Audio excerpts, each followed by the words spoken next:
Well, it's been an interesting few days. The fact that come to the realization that Andy Villa is not Thomas Schoenberger, but rather Doug, Lucien Greaves, founder of the Satanic Temple. And then I went back and reread some of his bullshit and looked back. Oh, it's so Doug. That's why when someone in the comments said, that makes more sense. This dude is so arrogant and just kind of an idiot. And yeah, it's Doug. But for me, Andy Villa was the pivotal account that I was focused on with all the shit when it went down with Owen. Because Daniel Dowd is Pootie Twang sending me all those live videos and the pictures of my town and stuff like that. And I mean, if you look back, I kid you not, he sent me like 30 emails all at once. There was no way to keep up with it. And with Geo Farnsworth posting that video and mentioning me so I would see it, and it having the location of Harlan, all of that was bad. But this Andy Villa account was it was the one that got to me the most. That's the reason why I have been so concerted against Thomas Schoenberger. Because I figured that because of everything that was going on, I completely spaced Doug off. Doug became a non-entity to me when he reached out to me under the account Chief Handler on Twitter and offered me any amount of money I wanted if I would just stop. And now I realize that I was an idiot and just kind of underestimated him. Key part against my training. Never underestimate. Never underestimate. And I did underestimate Mr. Dougie, Lucien Greaves, founder of the Satanic Temple. But the fact now that I realize that Doug Mesner was the Andy Villa account and that fucking Doug Mesner was behind Owen or involved with Owen,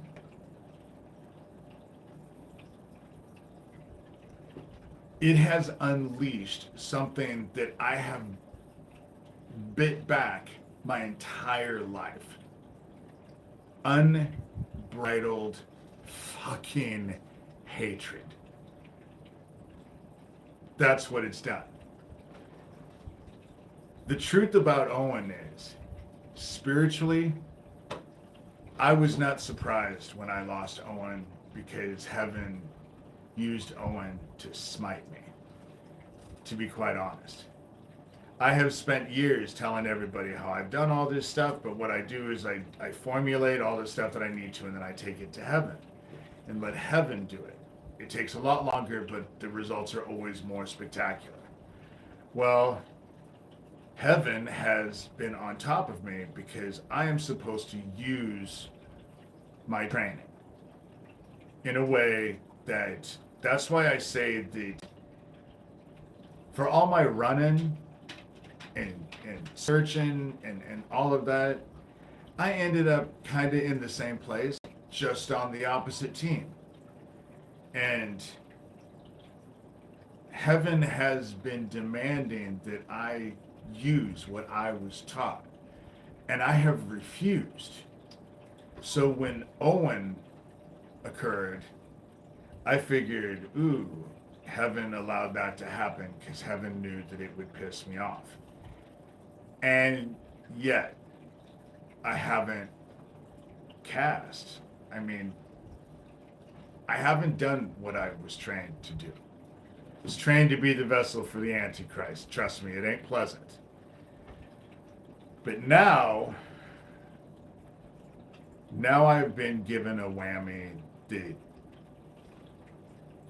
there's no way I'm going to turn away from. Because the fact now that I know that Doug Mesner, Lucien Greaves, founder of the Satanic Temple, so big, so bad, that fucking dickhead lived 23 miles away from me for almost 4 fucking years and never had the fucking balls to face me face to face. Always hides in the motherfucking shadows with fake accounts. That's why I say he and his group, they fancy themselves Legion because they're many. Because they can have as many fucking sock puppet accounts as they could possibly have. And Andy Villa, I think that in a way, I really, really, really wanted Thomas Schoenberger to be Andy Villa because I knew the rage that I would end up feeling or what would come to the surface. I just never wanted to even consider that Andy Villa could have been Doug Mesner. I don't know why. You know? Sometimes I am definitely not the sharpest tool in the shed. And it's because I have my own shit I don't want to see, you know? Now with Thomas, shit be known, now that I know that he's not Andy Villa, now I have to rethink everything about Thomas. I have to open my mind and realize that since I was wrong about that, and I have held that accountable way hard on him since it happened. And now that I realize that, shit, I have to start looking back and revamping our conversations and the stuff that's happened. I don't trust him. I don't. But I have to rethink because Andy Villa was key in all of this. Andy Villa, which means that fucking Daniel Dowd and Geo Farnsworth and the lot of them are in league with the Satanic Temple bullshit. No surprise, don't know why I'm surprised, but in all the shit that Doug has done, and he's done a lot to me. Oh, he was in and out of my house. 23 miles away from me, he was in and out of my house. It was as bad as it is here, it was worse in Algona. Well, no, as far as them getting into the house, because they're just right next door. But all of the shit that I went through, that protection order that had absolutely nothing to do with the petitioners, Doug was using people to harass the fucking shit out of me. And that's the reason why all those videos that were listed, and there was at least 15, had absolutely nothing to do with the petitioners, but only and solely dealt with Doug Mesner, aka Lucien Greaves, founder of the Satanic Temple. So if there wasn't a connection between the petitioners and Doug Mesner, how would that even be possible? It wouldn't be. Doug was instrumented in it. And now that I realize that he's behind fucking Owen,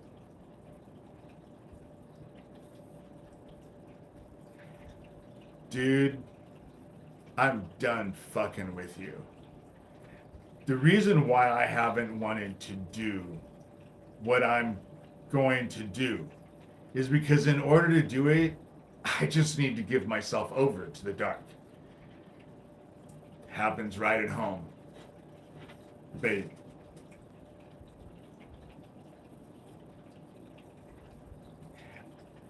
The abject hatred that I feel right now, knowing that that dickhead who fucking hides in the shadows and is a fucking coward piece of shit had everything to do with Owen.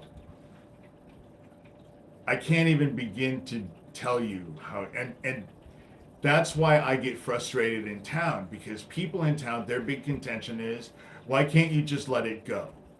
Why do you have to make such a big deal out of it? And I figured that everyone in town is being tested themselves. You know, this is nothing new. This is nothing different than when I was in high school in small town Iowa. Everyone knew that I was getting the fuck beat out of me by my stepmother constantly. And in that small town growing up, I kid you not, what happened is that what I would hear was, well, if he wasn't a faggot, you know? And I didn't realize that I still had resentment towards all that growing up as a kid until I got here now. Because hanging that sign, it's had adverse consequences, for sure.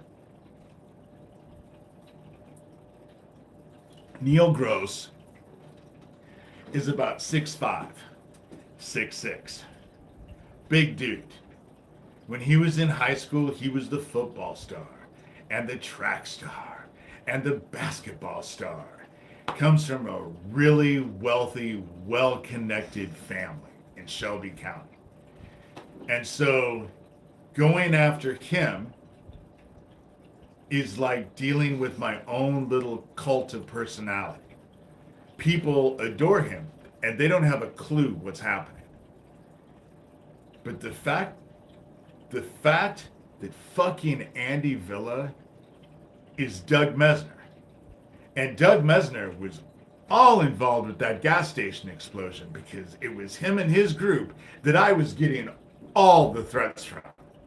All of this, you're going to get locked up, you pedophile, blah, blah, blah, blah, blah. You're going to be locked up forever and all of that. That's typical Doug.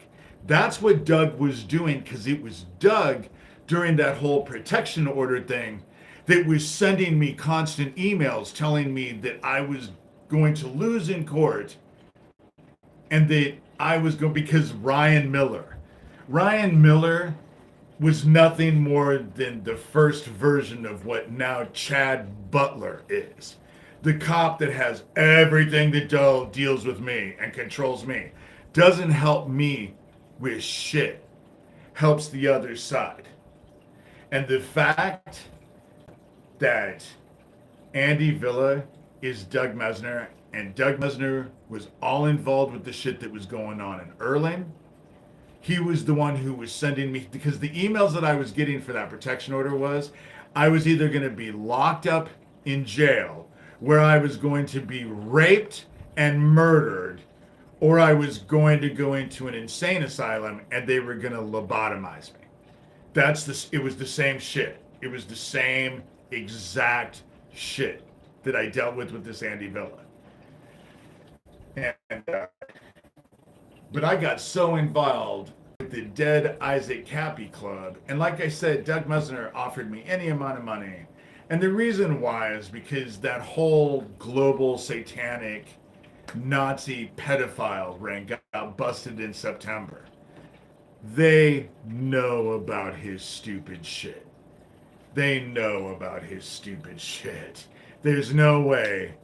But the fact that it has been brought to my attention and been brought home, that motherfucker was involved with Owen, I'm going to do what heaven wants me to do.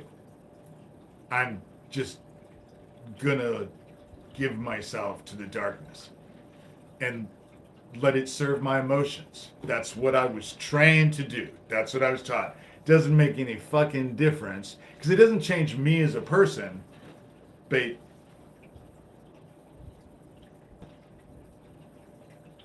I don't cast, because every time I cast, it's always way more intense than I ever want it to be. I've only done it twice, and it was bad consequences both times. That's why I have never wanted to do it again. Never, never, never. And that's what heaven is demanding of me to do. And all I have to do is focus on it and keep focusing on it, which is for me to do. And bring about wrath. And I'm going to. Doug wants to play. He's always wanted to play. Now that I know that he was fucking behind Owen, I'm gonna play. I'm gonna play. I'm gonna do what heaven wants me to do. It's just that heaven knows as well as I do. Once I do it, I won't be able to stop from doing it. That was my thing. I had to give myself to the dark. I gave my soul to the dark in order to drag this group into the dark so that retribution could be laid out before them. That's all I've ever wanted, and that's what's getting ready to happen. Owen just, the fact that now I realize that it was Doug, and now I feel bad because now I have to rethink this whole thing with Thomas, which is sad because I actually enjoyed talking to Thomas because he's really smart and he's really fascinating to listen to. So Tara Joyce Randolph can go fuck herself. She wishes, they all wish, that they had fucking Thomas's intelligence.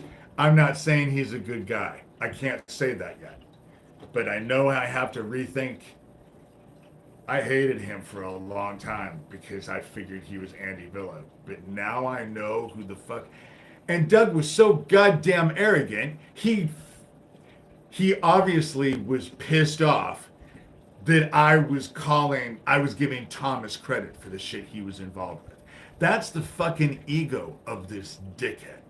You know? He was mad that I was giving someone else credit for his shit. You know? Fucking just beyond, you know? But yeah, did I owe Thomas a fucking apology? Yeah. When I'm wrong, I'm wrong. And when I'm wrong, I will call it out. I will come to terms.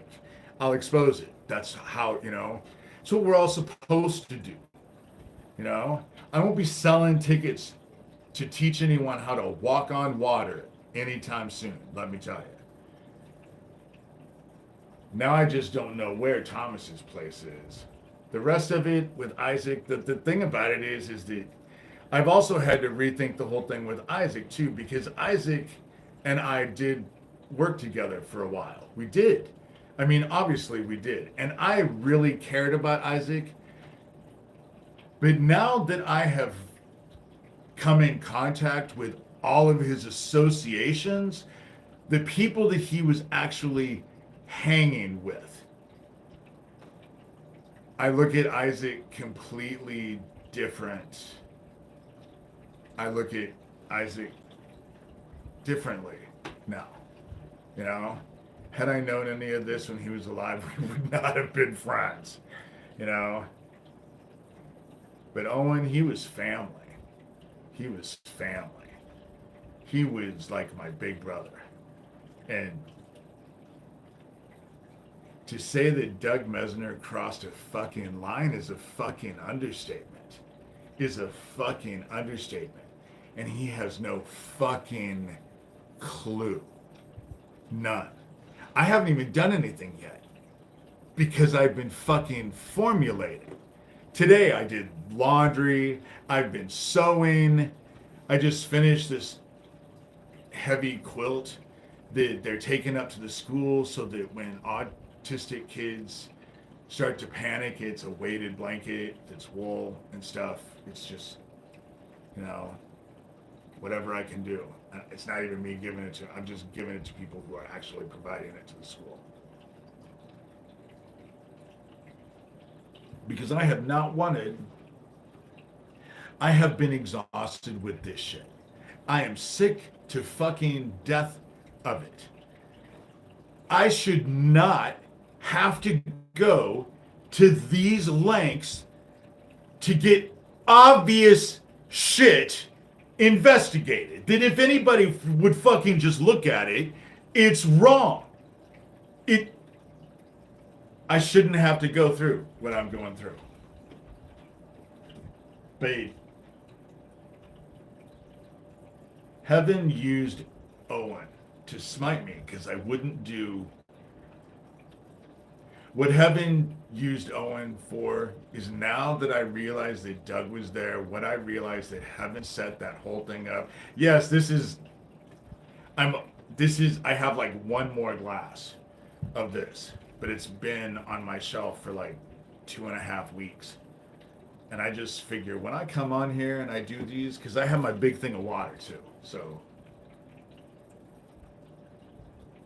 and it's the afternoon, Saturday afternoon. I'm not going anywhere tonight. I've had a really productive day.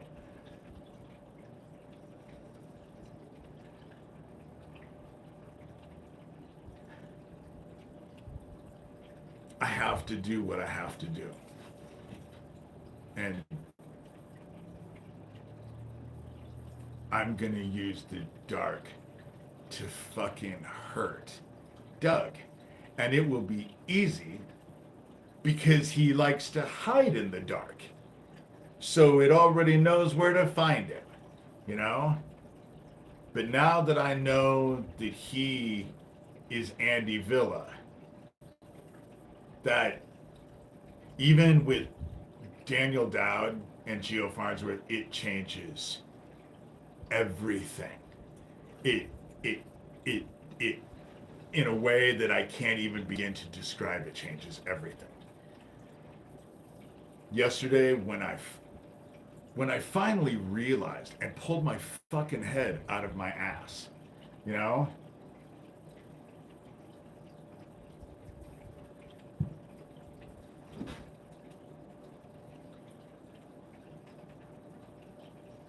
I just didn't want it to be. And now I realize that heaven set it up exactly the way it did. Exactly. Knowing exactly how it would work on me. Push me. And then I would just... Because survivors, and for those of you who are survivors, you'll know this as well as I do.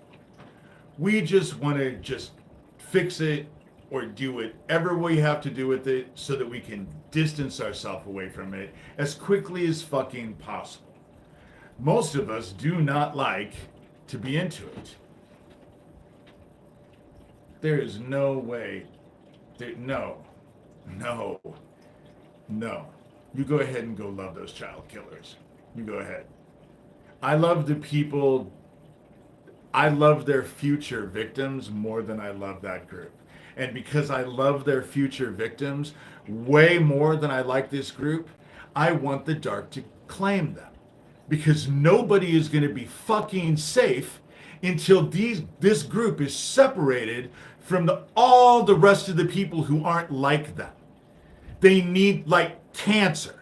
That's what you do to cancer. You want to isolate it. And they love isolation. They love to give their victims isolation. All the shit that they have been giving me is all stuff I'm able to give back to them. And let me tell you, I'm going to give it back with the exact same amount of mercy that has been given to me. None. Fucking zero. No mercy. None. No mercy. We are leaving the stage. While you breathe, forgiveness and redemption are on the table. But the minute after you take your last breath, it is about accountability, and for many, many souls, it's about retribution. And the cool thing about it is the darkness doesn't discriminate. If you're there, you get just as much as everyone else, you know? The whole thing about it is that God is using the dark to claim them. They are being brought down by their own devices. Their own shit is bringing them down. That's the reason why I have to do what I have to do, because I am one of their devices. I've always been one of their devices. I was 10 and my parents made me light that dude on fire. I was Aquino's pride and joy. I was very good at my training. But then heaven saved me by making me light that dude on fire, because had they had control of me and then made me kill a kid when I was 13, because that's when blood sacrifice happens. You have to, you expect, I was expected to kill a kid when I was 13, you know? That's the whole thing about it. When they bring up the shit about my nephew, it was terrible. But I had been conditioned at 13 to think that things, and if it went from what happened, which was horrid, with my nephew, me beating him up and semi-molesting him, and I've never denied that, or being under their control and slicing and dicing until I fucking cut the heart out of a goddamn kid. If I had to choose one, which one do you think I'm gonna choose? Because heaven chose one, not the other. You know? The evil cult that I'm battling is the thing that has been in control. But now they've lost control. They've lost control. And what they're starting to find is that the people are not so into evil like they thought. We don't have Nazis taking over America. They're there, but there's so much backlash to them that there's no way they're just going to take over. And it's starting to crumble all around the world. Where fascism was, people are getting tired of it. And now they're starting to come together. Heaven is bringing the people together and making them stand. And trust me, when heaven wants you to stand, you know, you have to understand, heaven wants me to use, Father wants me to use what I was trained to do. Heaven is expecting me to do it. But in order to do it, I was trained to be the vessel for the Antichrist. Obviously, what I can do is not pretty, and it's not nice. I'm not fucking Glenda the Good Witch, you know? And I'm the antithesis of Jesus Christ. I'm not about redemption and forgiveness. You want to forgive all, go right ahead. You want to forgive them, go right ahead. But I have no interest. Because they will take your forgiveness and they will laugh at you while they take your kids. You know, that you don't understand how these people think. There's no humanity left in them. They see nothing but want. They want more power, more vacations, more privilege, more this, more that. It is an unsatiable desire for want. And they sell themselves, their souls. You know, our Supreme Court has sold its soul. You know, they serve evil. That's what ends up happening. And they go, there's judgment. What did you think was going to happen when the wheat and was separated from the tares? What did you think was going to happen to the tares? You know, did you think that it was just, that's the thing. Jesus Christ is supposed to come back with a sword, but everyone thinks they're going to have their cake and eat it too. But Jesus Christ is supposed to be coming back with a sword at a time that there's a great gnashing of teeth. So I've told people, so he's coming with a sword so he can cut your cake and then give it to you, and the gnashing of teeth is you eating your cake and enjoying your cake. That's what the fuck you think the time of sorrows is all about. You know, that's how you envision the time of sorrows, because that's not how it works. You know, yeah, they do it all the time. They do it all the time. Johnny Depp took out that River Phoenix. They gave him a fucking drink that had so much goddamn drugs it was enough to kill 100 people, and let him drink it. Because they're egos. They can't have enough. And they'll do anything. And it's politicians. They are all, if they are rich and powerful and famous and politicians and famous people and all of this stuff, they're in the system. And the system doesn't allow anybody who's not in the system. You know, pray, and realize that it's going down hard. That's all you can do. God has this, heaven has this all in hand. All in hand. Yeah. Well, Johnny Depp wanted to be the poster child for all the fucking Satanists. All the fucking devil lovers wanted to be the goddamn poster child. I don't think he appreciates it now. I don't think he much cares for being the poster child of the Satanist. Because his life has not gotten any better. And it's not gonna. It's gonna get worse. What can you do? Repent. Fill your heart with as much love as you possibly can. Where you harm, make amends. You know? That's the whole thing with Thomas, is that I have to, you know, to be quite honest, he's already emailed me and told me he accepts my apology and thanked me for it. And I appreciated that. What can you do? Focus on your own souls. Focus on your own souls and do exactly what Jesus Christ taught us to do. Love God, love everyone else. Fill your hearts with love. Jesus Christ, I am not a Bible thumper. I am not going to preach the Bible.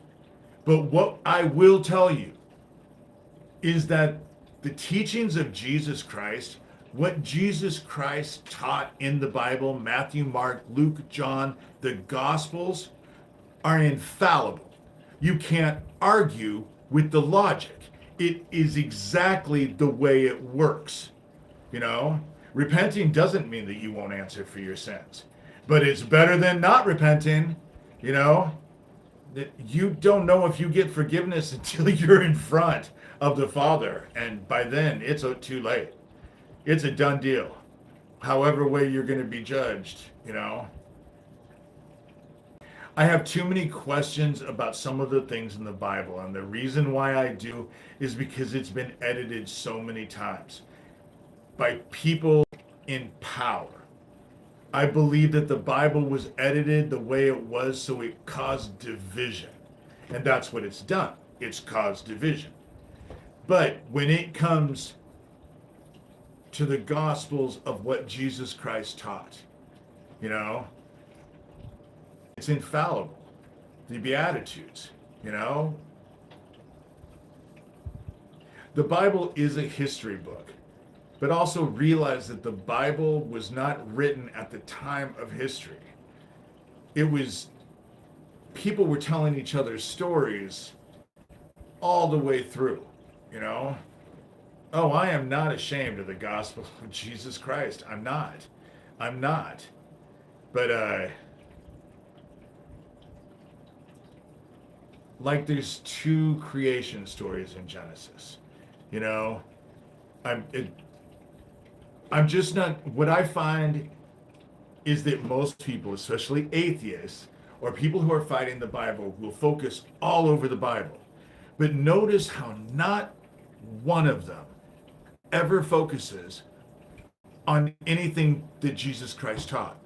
Notice how all of the stuff that they're arguing about is everything else, but you never hear Matthew, Mark, Luke, and John. Oh, Paul is argued all the time. Paul is obviously argued all the time. And Hebrews and all of that. But they never argued the gospels of Jesus Christ, what Jesus Christ actually said. Everyone gets so caught up in the validity of the history of the Bible that they forget that Jesus Christ taught us how to live. We are supposed to live the word. That's what we're supposed to do. And if you're not living the word as best as you can, then I suggest you start, you know? I do agree with that. Hebrews 4:12, for the word of God is living and powerful, and sharper than any two-edged sword, piercing even to the division of soul and spirit, and of joints and marrow. I agree with that. I agree with that. But right now, we're at the end. We're at the end. And I don't have time to argue the validity of the Bible, which has been going on for, 2,000 years? All I'm saying is fill your hearts with love. And if you have a question on how to fill your heart with love, read the gospel of Jesus Christ. Because exactly what he says is exactly what we're supposed to do. Fill your hearts with love. I'm doing what I'm doing because I love the word and I love heaven. I'm being commanded to do something I don't want to do, but then that's how it always works with me. I'm always being told to do shit I don't want to do. Open up comments and start talking about Isaac Cappy. I didn't want to do that, you know? Work on a piece of beautiful artwork for 6 months and give it to your stepmother, you know? Oh my God. I would have rather jumped into a lake full of, or an ocean full of man-eating sharks. But I did it. I'm glad I did. It's undeniable. My concern is that people fill their hearts with love. With love. Stop worrying about what everyone else is doing. They're going to fuck up.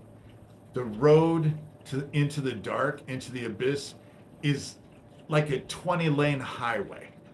That you're going to see all kinds of people fucking up. Just make sure you're not. That's the whole key. Worry about your own soul. Stop worrying about everyone else's. You know? Right. Taking verses that are specific to a situation and making it a filler, it is not its intended purpose. You know? The key thing. Jesus Christ said that he came to, the two things that he taught do.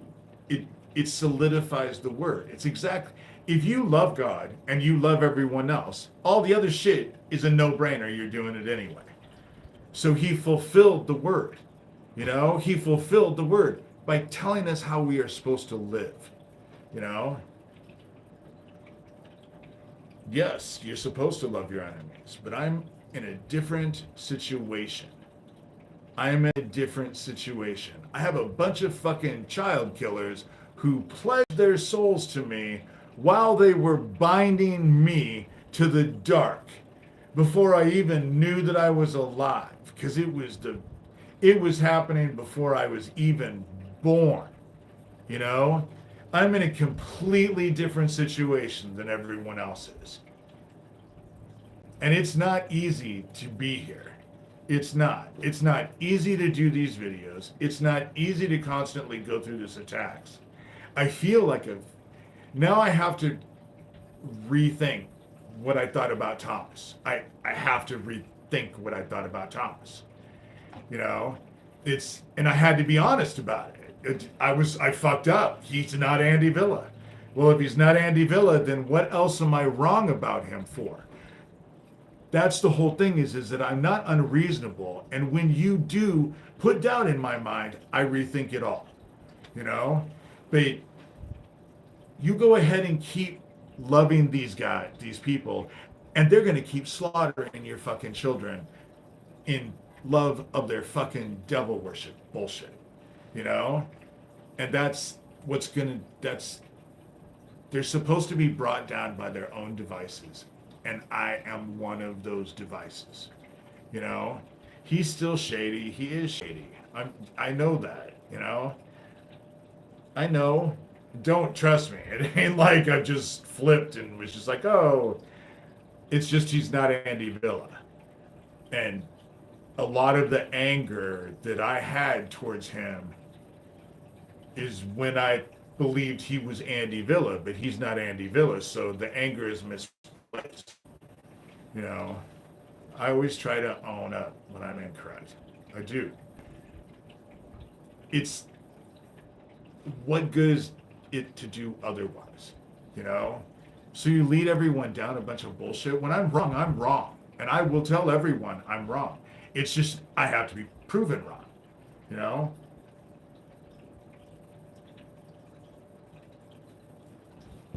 And I can be bull-headed.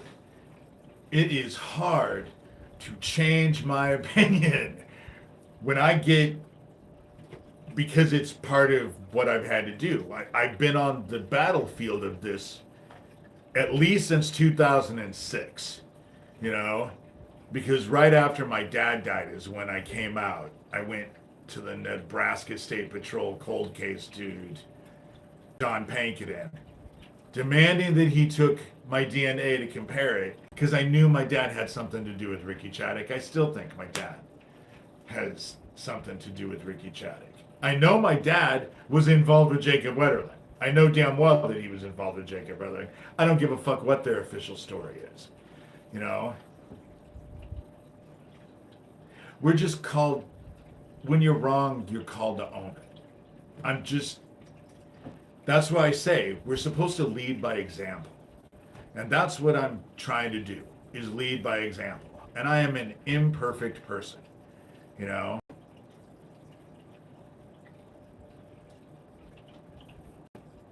Thomas could be shady, but if he's not involved with all this child trafficking shit, and he has stuff that he's just, you know, I don't know. My problem is that I'm not gonna, there's so many things, they're so after each other all the time, there's so much bullshit, but then look at all the bullshit that's out there about me, you know? So I have to keep that in mind too. It's the armor of God. We fight spiritual warfare with the word of God. It's a sword. That's right. And I do have to say that I have not read. I have been very, I won't say I've been unfocused since Owen died. I will say that I lost focus, and now I've been trying to hone in and look for focus. But I ain't forgiven this situation, and I'm going to do what God asks me to do, which means I'm using the dark, and I'm using it against Doug, because Doug is wanted to play, and Owen was a line he should have never fucking crossed, and he's just like all the rest of those fucking dumbasses. He has to take fucking credit for it. When I was giving it to Tom Schoenberger, he was fucking pissed off. You know? The minute I finally figured out who it was, oh my God. You know?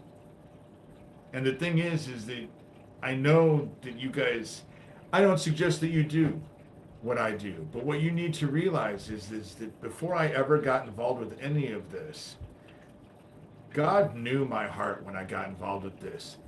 I offered my life, my body, and soul to put them in the dark. That's all I've ever wanted. Because no one is safe. They're not going to change. The darkness, they are a virus. Evil is the virus. And the darkness is the cure. You spend an eternity in the dark, living with evil, unabated, just does what it fucking wants. Live with that for an eternity, you'll never choose evil again. It's a great, they won't choose evil again, you know?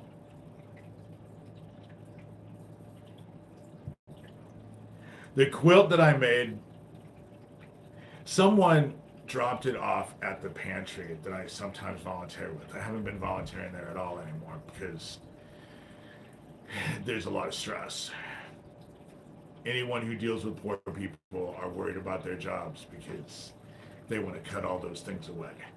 Anyway, when someone had brought in, they looked like little pillows that they had sewed together, and they were all together in this quilt. But there were holes. I mean, it was just these round circles quilted together. And they were going to throw it away, so I took it and brought it home and quilted it onto fabric and batting and then a wool back, so it gives it some weight to it. And like I said, I'm giving it to some people who are going to end up giving it to the school, because there are autistic kids who end up having emotional breakdowns sometimes, and the weighted blanket will help them calm down. And it's just stuff I can do for my community. You know, I'm just not, I don't want to live this whole thing. That's the reason why I haven't been doing videos. The videos that I've done are short because I haven't really wanted to just, I want a life, you know? I want a life. And this can't be all there is in my life. You know, it can't be. And, but them just killing Owen, and now Andyville is threatening my dogs. Doug wants to play. I don't see any choice, to be quite honest. He ain't gonna leave me alone. And so, fuck him. He wants to play. Okay, I'm willing to play. You know? He better get his little fucking horned hat on and his little milk, pull his balls out and fucking put his balls and dick on whatever fucking grave he needs to. Because if you go to my blog, you'll see the picture of him pulling out his dick and putting it on the gravestone of the late mother of the late Westboro ministers. It was his mom. She was dead, obviously. He was still alive, I think, at the time. And that's the fucking one they're letting do these after-school daycares and get involved with kids. That fucking person, that's the one they think is okay to get around kids. You know? Fuck that. You know? Fuck that. And now I know that he was behind Owen. You know? Same thing with fucking Daniel Dowd and Gio Farnsworth. It's changed everything. Everything.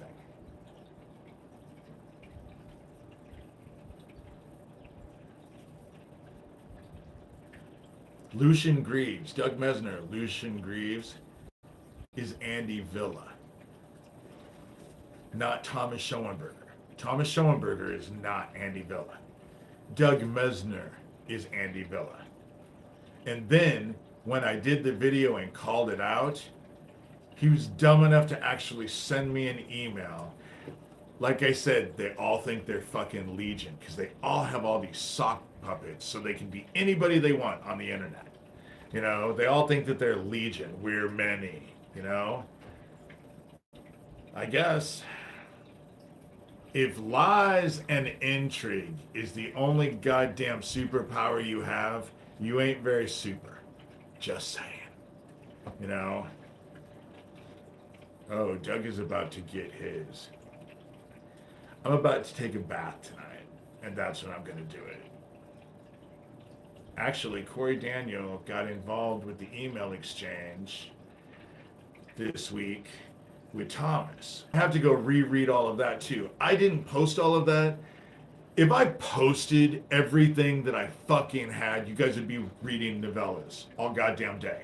I'm not fucking kidding you.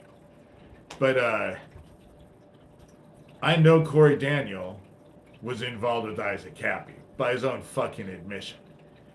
You know, for not knowing Isaac, but knowing exactly the very minute you drove under an overpass to all of a sudden you're on the fucking bridge. That's a discrepancy that can't be avoided. You know, can't be avoided. Just like Tara Joyce Randolph and Daniel Dowd and Geo Farnsworth, they can do whatever the fuck they want. But when Social Security told me that there was a myriad of attempts at identity theft on my Social Security account through Social Security, it wasn't too fucking hard. Who could be behind that? Maybe the fucking group that's telling me how I don't deserve Social Security and are bragging about how they're gonna fuck me up. Maybe they could be behind it, you know? Just taking a leap there. It wasn't fucking hard at all. And it was all... I know it's hard for all of you guys to realize, but even with their fucking weapons and them breaking into my house and all of the shit that they do, it's so constant that it's like normal. You know, it's just, it's irritating, but what can you fucking do about it? There's nothing you can do about it, but it accumulates. Generally, most people, it drives them insane. It makes them so paranoid and so afraid.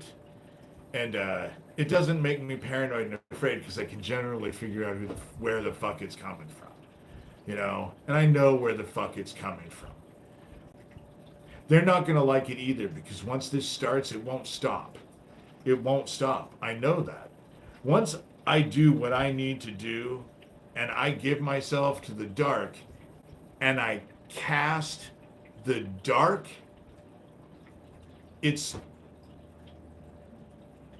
it'll end up changing me. It will. It will.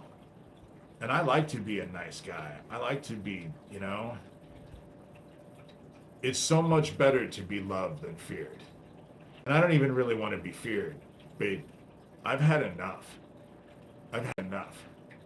And scenes is how heaven has been demanding that I use what I was trained to do on them. I'm just gonna do what I've been told to do. Fuck, this whole thing with Owen just keeps getting worse. Now that I realize that it was fucking Doug, you know, I was mad. I was mad when I thought it was Thomas Schoenberger. But now that I know that Andy Villa is Doug, there is like an unbridled hatred that goes with that. I am so sick of that motherfucker, I can't even begin to describe to you. You know? Why doesn't the dude just die already? Because evil doesn't die and he's too busy infecting everybody else. Probably not now. You know? Anybody who has brains can look at him and tell him, see that he's not well.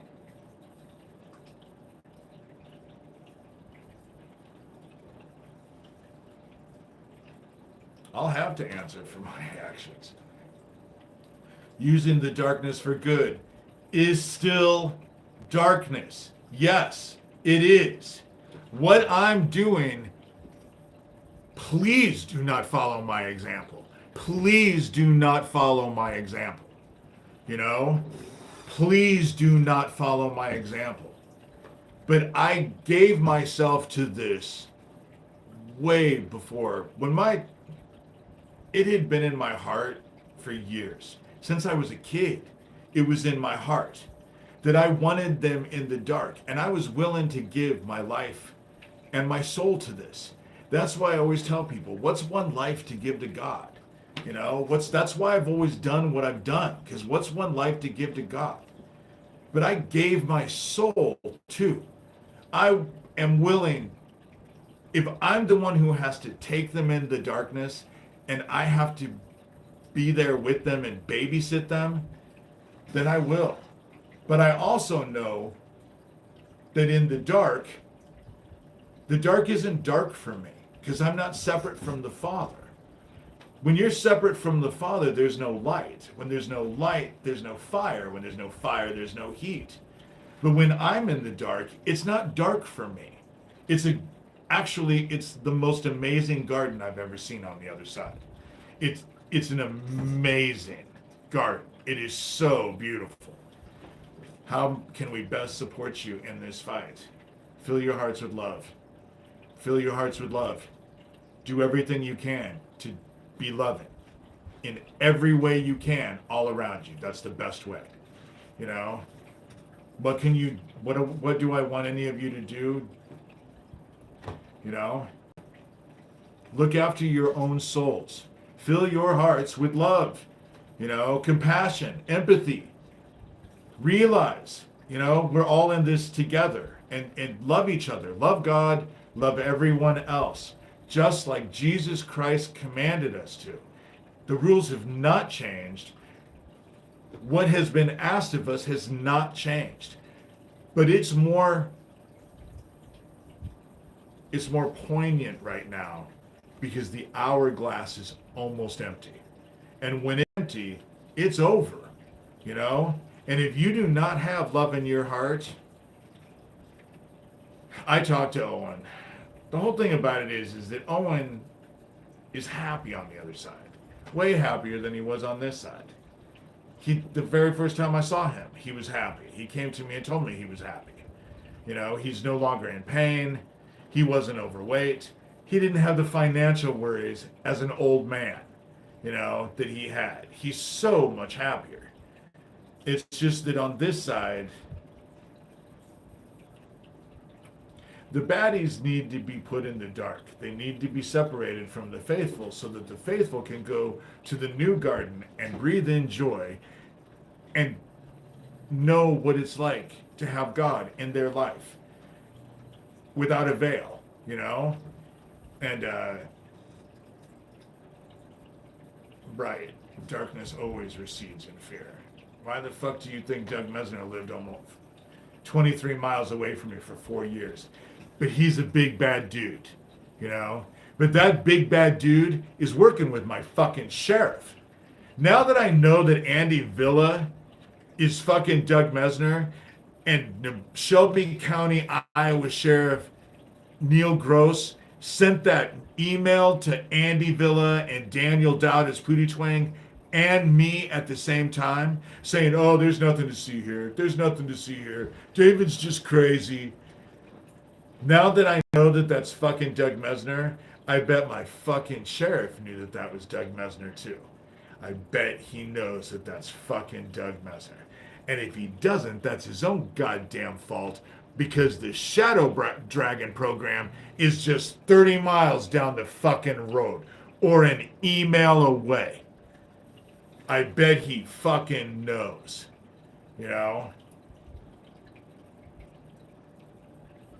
There is no such thing as death. My husband came to me at his funeral. Yeah, shamans, you leave the soul alone for 3 days because the soul, after someone dies, it takes them a while to get adjusted, and almost every soul wants to go to their funeral. I don't want a funeral, you know? I don't want to be buried. I was buried before. I didn't much care for it, to say the least. And so,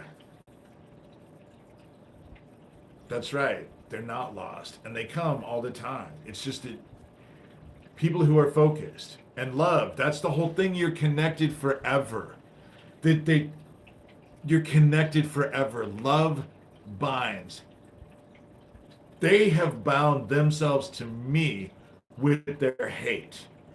Because what ends up happening was you do evil shit to people, you bind yourself to them. That's how hate works. That's why you don't want to be hateful. You want to be as loving as you possibly can because you don't want to bind yourselves to people. That's the reason why God has said, it's great that you bring the tribute, but if your fellow man has a problem with you, go make amends before you come bring me tribute. And that's why. I didn't want to bury him, but his parents did. And yeah, the parents are like that. I'm poor. They'll sell my house and cremate me. And that's fine. You know, I won't give a shit. I won't be there anyway. You know, And that is if the sun doesn't cook us first, because we're all being cooked. And the weather is going to get, the weather's already bizarre. The weather's already bizarre, and it's only going to get worse. You know, the oceans are boiling. We're at the end. Everything is crumbling. And so my mom lived in Las Vegas. She lived in Henderson, so I took her and put her ashes at Lake Mead. And how I know that you don't die is because my other half, my ex, and I walked around Lake Mead for an hour and a half because I was trying to find the perfect place to give my mom's ashes. And it was, the sun was beating down on us. There was no wind. There was no breeze. It was so hot. So an hour and a half later, I found a place and I was just like, okay, let's just stop. So there's no breeze the whole time we're doing that. So we start pouring her out of the box, and out of freaking nowhere comes a big ass wind as we're dumping her out of the box. So guess what ends up happening? My mother gives us one last big hug because the wind blows her ashes all over us, and we're all drenched in sweat. And so, man, and it's just something my mother would have done. It just was irritating. Funny, but irritating, because Lake Mead is about 45 minutes away from Las Vegas. And on the way home, we were fighting who got to shower first. We ended up showering together because we had dead people ash all over us. Mother's dead ash, my mother's dead body, heard the ashes from her dead body, were just all over us. And so it was funny. I don't want to be buried because I know that this group would find me and just piss all over me constantly, and I don't want to be pissed on. I don't know. I came on here because I knew that you guys, it's nice to talk to people of faith, because talking to people of faith actually helps, because we're all supposed to help each other and focus on love and all of that. And I don't suggest people, none of you can be where I stand. You know, they didn't train you to be the vessel for the Antichrist. They didn't pledge their group souls to you as a child. You know, that's just it. You should never be sorry that your faith is vast. Never be sorry for your faith. Never bow down to anybody because you have faith in the word. You know, never bow down to anybody. I'm not going to bow down to anybody. I'm certainly not going to cater. You know, the whole thing about it is that around here, I kid you not, especially right now, the fact that I'm gay gets held against me. I have people out here who don't like me because I'm gay. I have been celibate because of my faith like 13, 14 years because of my faith. I don't want to, I never will get into another relationship, and so therefore a one night stand. And so, and being gay, you know, I can't change my sexual attraction, but I can control how I act on it. And so I just stay celibate because I have a very important mission. And to deal with this group, and it is this group. The thing about it is that people who can hear will hear, and people who can see will see. And that's the reason why I tell everybody, I'm not a cult leader. I'm not going to lead anybody. I ask for discernment. I just want you to consider what I'm saying. That's all I want, is for you to consider what I'm saying. And if you find it valid, act accordingly, you know? And don't ask me. I don't know what you're supposed to do. Hell, I don't even know what I'm supposed to do half the time. what are you supposed to do? Pray. Ask God what God wants you to do. You know? When I was 27 years old, I had a friend of mine. She ended up falling in love with me and becoming one of my stalkers. But told me that I could be a cult leader one day. She was just like, you would be a really good cult leader. And the first words out of my mouth was, "Oh my God, kill me now." And she was like, "You wouldn't want to be a cult leader?" And I said, "Have to tell a bunch of people how to think and what to do every minute of their fucking lives? Oh my God, no. I would rather be around people who are thinkers, who, they could classify Jesus Christ as a cult leader. The thing about it is that Jesus Christ wasn't a cult leader because he asked for all of us to have personal responsibility, not to him, but to God. And that's what I'm asking. You are accountable to God. God asks us, requires things of us, and it is our job to fulfill those things. It's not God's job to serve us. It's the other way around. We're supposed to serve God. That's how it works. God's not a fairy godmother. God isn't, we are to serve God. And the only, you're not a cult leader unless it's Fill Your Hearts with Love cult. That's just it, Even though, if you are able to donate, I'm starting to just let people know with people donating, I either pay for my bills or I'm going to start ending up buying fabric so that I can start making stuff to sell. So anyone who wants to contribute to that, I'm going to start making bags with with stuff. So anybody who wants to donate, that's what I'll be spending on. If it's not my electricity, which is out of this world, my electricity bill, then I have to pay garbage on that and I'm behind. And taxes. Fuck, I have so much. So anybody who can contribute, that's great. Don't hurt yourself. But I will warn you that not all of it will go for bills. Some of it will go for fabric. Because I am going to start producing, I'm going to start doing shit that brings me peace. That's what I need. And fighting with these dickheads constantly is not bringing me peace. And it's not like I can't get away from it. I have to deal with it. But there has to be more in my life. And now that Owen is gone, Owen was not in their best interest to get rid of because Owen was always pushing me away from this.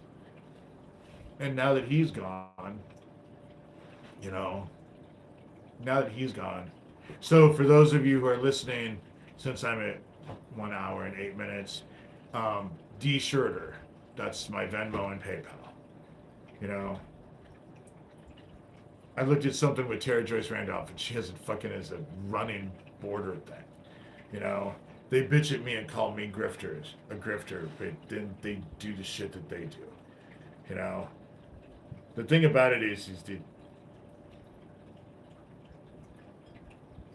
they were all irritations. This shit ends up irritating me, but it doesn't piss me off. But the fact that Doug Mesner is Andy Villa and was involved at the time that Owen was stuff like that, I have to pray on it, but I know what I'm going to be. I know what my prayers are going to be told. I've been told I have to take my place. I have to do what I have to do. I have to take my place. I've been told that over and over and over for damn near a year now,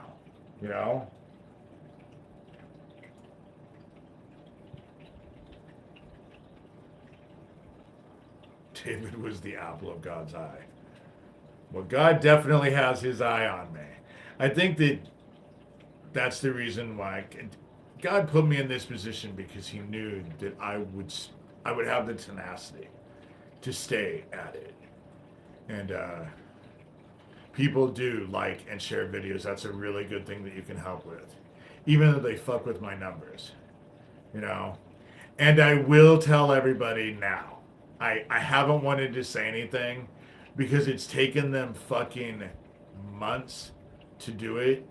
But Doug Mesner got my TikTok account taken down yesterday.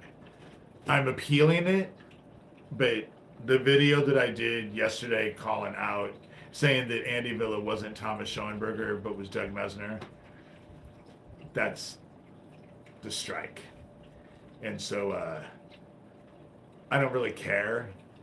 Because like I said, my focus now is doing these videos, and I'm going to start sending people to my blog. I spend a lot of money on that frickin' thing. I might as well send people to it. I spend tons of money on the stupid thing. So I'm going to send people to that. And, oh, it does. It means that I was right. And they were, you know, they had been trying, when I was talking to Glenna the Bad Witch, that was one of her questions that she kept asking me all the time. How many strikes do you have on TikTok? How many strikes do you have on TikTok? Just kept, that's how I knew they were just reporting me over and over and over, you know? And, but God has this all in hand. God has this all in hand. And so I just really, what it is that it just opens it up. So now I have a TikTok account, but I'm not going to post any videos on it because my stuff is not meant, TikTok is just meant for fun shit for the most part, you know? And so, but I like the technology. I like to make videos with TikTok. You love the new sign. Thank you. Again, I'm sending people to my blog. I spend a lot of money on that frickin' thing. So I might as well send people to the blog because it keeps everybody abreast anyway.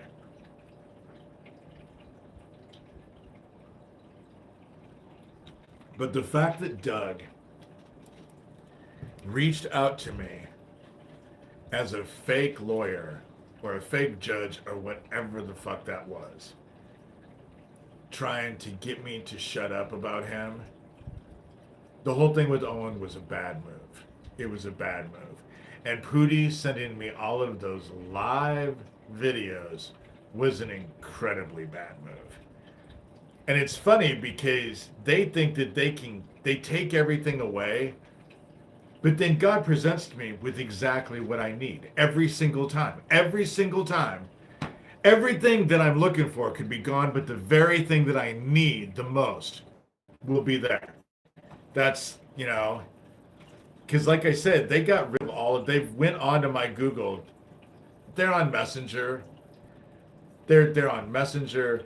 They're on my Google because all of my sent emails are gone. That April is where they begin. Anything before April is gone. And I pay money to keep that shit. I keep money to keep that shit. That's right. They can take the video. They can't take the knowledge. And the whole thing about it is that God's going to fuck them, you know? What's going to happen is that I'm going to go take a bath tonight and pray and focus. And if God tells me what, again, and I know exactly what I'm going to get told. The same thing I always get told. Only this time I'm going to do it. And I'm going to focus and use what I was supposed to use. You know, the fact that Doug was behind Owen, that's, to say that that's the last straw doesn't even begin to cut it. Doesn't begin to cut it. The abject hatred that brings up in me is just, it brings up abject hatred. I've had enough of this fucking satanic temple dickhead. You know, I've had enough. He wants to play, well, he better put his fucking horned hat on and pour fucking milk on his fucking whoever he needs to fucking pour milk on and do whatever the fuck he needs to do to get ready, because I'm sending shit to his fucking doorstep. And it ain't gonna be fucking pleasant.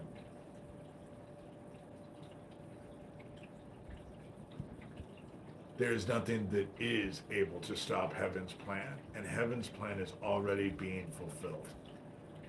I'm telling you, it's already fulfilled.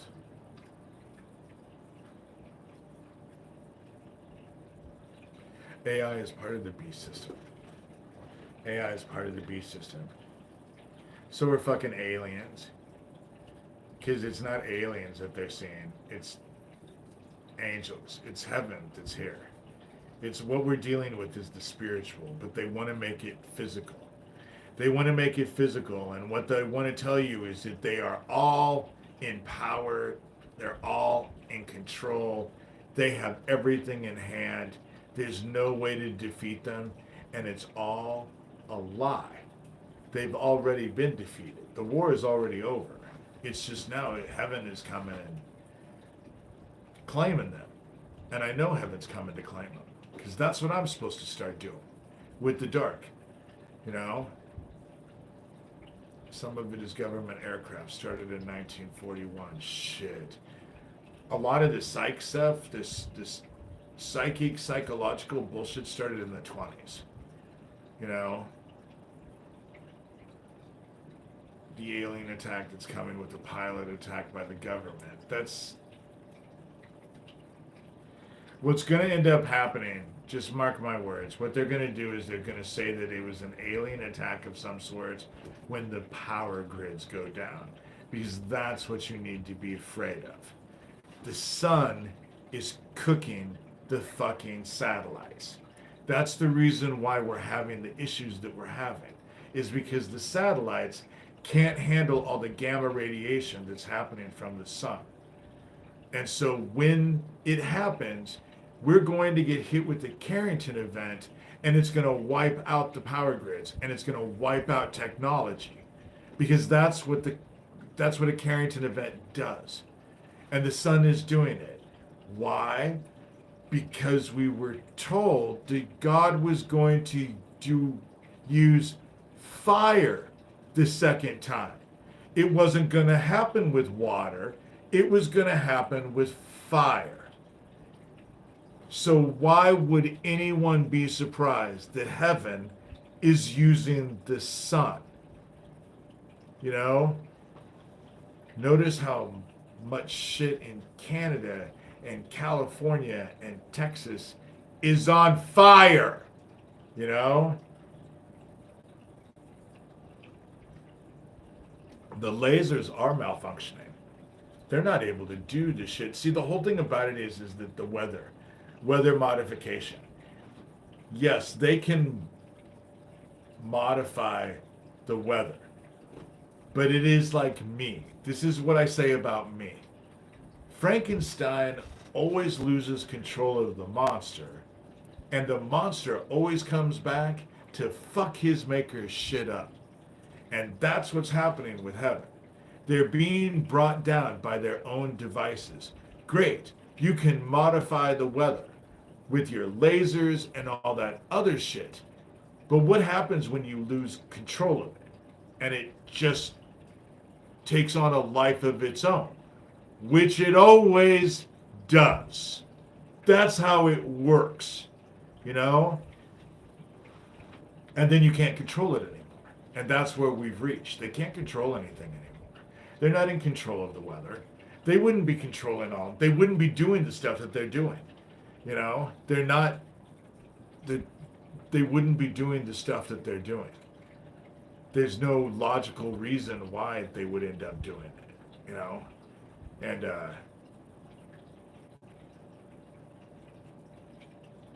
but God uses their own shit against them. You reap what you sow, you know? So when you're doing that shit, that's what you reap. And in the dark, it's an all-encompassing thing. Evil is just in the dark. So when you find yourself in the dark, you're just going to experience all of it. All of it. It's not going to discern between you and someone else. You're all going to be able to experience the same shit in the dark, you know?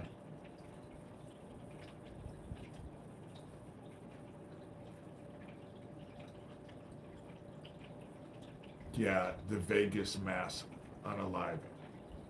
Which anybody who looks at that fucking Vegas, how many windows were broken on how many fucking floors? How did one person break a bunch of windows on a bunch of different floors? How the fuck did that happen? It's like them saying that the gas station, there was only one explosion. The stupid shit that they say doesn't even fucking make sense when you look at the facts. Because the gas station thing, it's stupid. And if you look at pictures of what was left, which if you watch that KETV, that's what was left. So if that happened in the first explosion, out, and then go back in and get his brother-in-law and get them both out to safety, if that, what, he fucking crawled through the fucking rubble? Is that how it fucking worked? He crawled through the rubble and was able to, what, dig him out of, from underneath the rubble? And they were both, I mean, they were hurt, but not life-threatening hurt, you know? It's the same thing.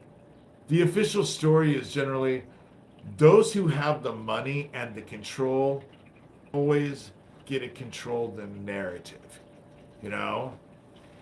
And so what was the whole point of that Vegas shooting? Because it couldn't have just been one person. It couldn't have just been one person. How the fuck did he break all those windows on different floors? Did he have a fucking transporter? You know? And exactly, where are the children?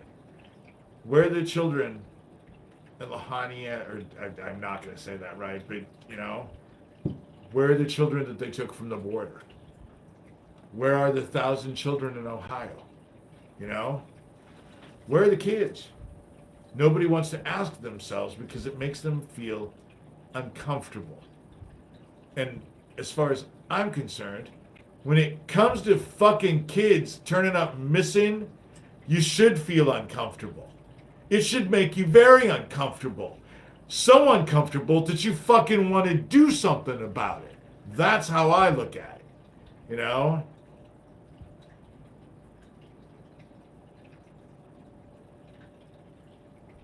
There were pics of buses being airlifted by helicopter to nearby islands. To be quite honest, I didn't watch the whole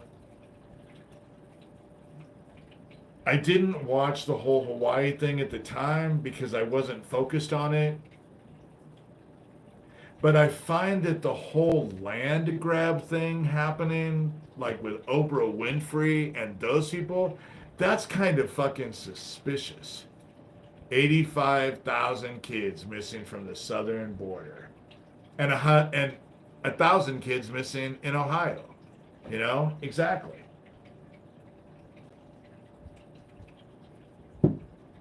Exactly. Things that make you go, but they should compel us to feel more than just saying, and actually bring us together to try and do something to stop it. You know?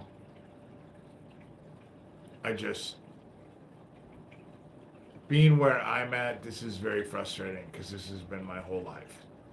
It's been my whole life. And I have fought this my whole life. And now the fight is going to get serious because, as bad as it sounds, tonight I'm going to give myself to the dark so that I can direct the dark, because I'm going to fuck Doug up. I'm going to fuck him up. He's wanted to play forever, and I'm tired of just taking it in the ass. I'm tired of taking it in the ass, especially when God is telling me that that's exactly what I'm supposed to be doing. So if I want anything to change, I need to do it myself. And so I'm going to go in and focus. And all I have to do is just go into my brain. Go into my head. That's what Aquino taught me.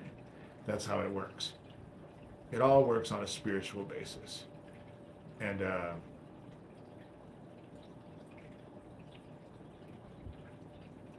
I heard of this couple that froze to death in Omaha, Nebraska in 2003.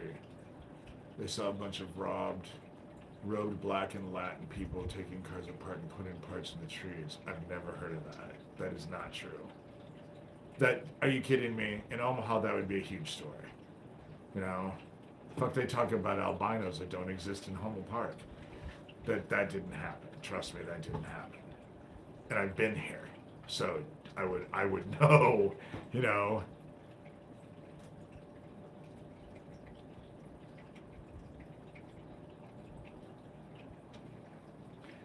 Carrington event. Go and Google it. We had a Carrington event in the late 1800s. It started all of the when they were doing that, the code, I don't know what they call that. When you sent telegrams, it started all of them on fire simultaneously. A Carrington event is a solar flare, a solar blast, usually plasma from the sun that is so intense that it can make our electricity shit start on fire simultaneously. Just burst into fire because there's so much radiation to it. That's what's happening slowly to our satellites, is that we're getting inundated with so much gamma radiation. Telegram, thank you. Telegram. And so telegraph, that's it. It was telegraph, thank you. It was and they all started on fire. Well, if we get hit with another one of those, instead of being telegraph lines, it's going to be all of the power grids and all of our technology, the satellites. Do you know that the satellites are dropping orbit because they can't handle the gamma radiation? So they're having a hard time keeping satellites in orbit. You know, at a time that our polar, the magnetic poles are starting to switch. And because they're switching, which they've done over and over and over, that's nothing new. Unfortunately, when they switch, we're at the point now where we have almost no magnetic field because it goes down to almost nothing until they switch. And so we don't have any magnetic field. The magnetic field is what protects us from the radiation from the sun. And that's not working anymore. And the sun, this solar maximum, we're getting hit with fucking blasts. We were able to see the aurora borealis in Iowa the last week or so. There was stuff I wasn't up for it. I didn't go out and look for it. It would have just made me sick to my stomach to see it. So,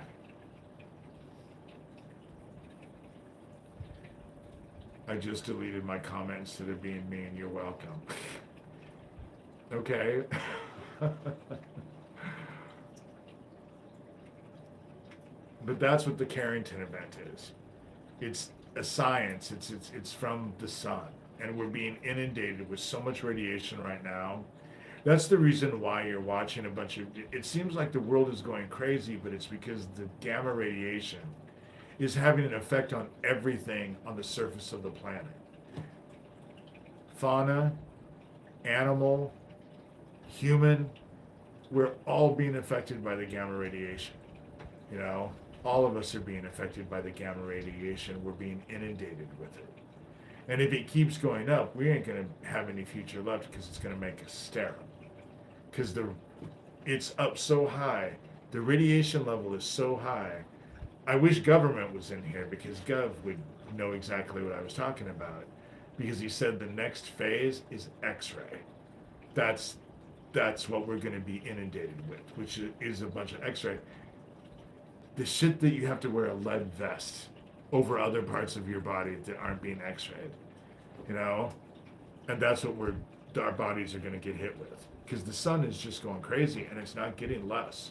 It's getting worse. Will the establishment ever acknowledge if it loses control? Or would it just continue to play in some lost background? Right now, what they're doing is trying to take over control. That's this whole Project 2025. They want fascist control. Because they think if they can get everyone under lock and key, but then I know this does not sound, I know that people are going to be big. The fact that now it's become between Trump and Kamala Harris, our country is screwed. I'm sorry. I know there's a big push because everybody hates Trump. So now they're all running with Kamala Harris, but it's just, and I'm not a Trump fan, but Kamala Harris, people were afraid to vote for Biden because they were afraid he was going to die and Kamala Harris was going to get control. So now we're just going to, yeah, let's not talk about politics because I don't do myself any favors. I just don't like any of them. I don't trust any of them because they're all part of the system. It's just, they're all part of the system, and it's the system that's crumbling. It's the system that God is taking care of. And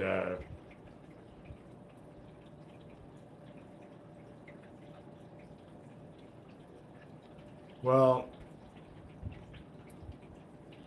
I don't think Trump is, I think Trump could be an Adderall addict, from what I understand.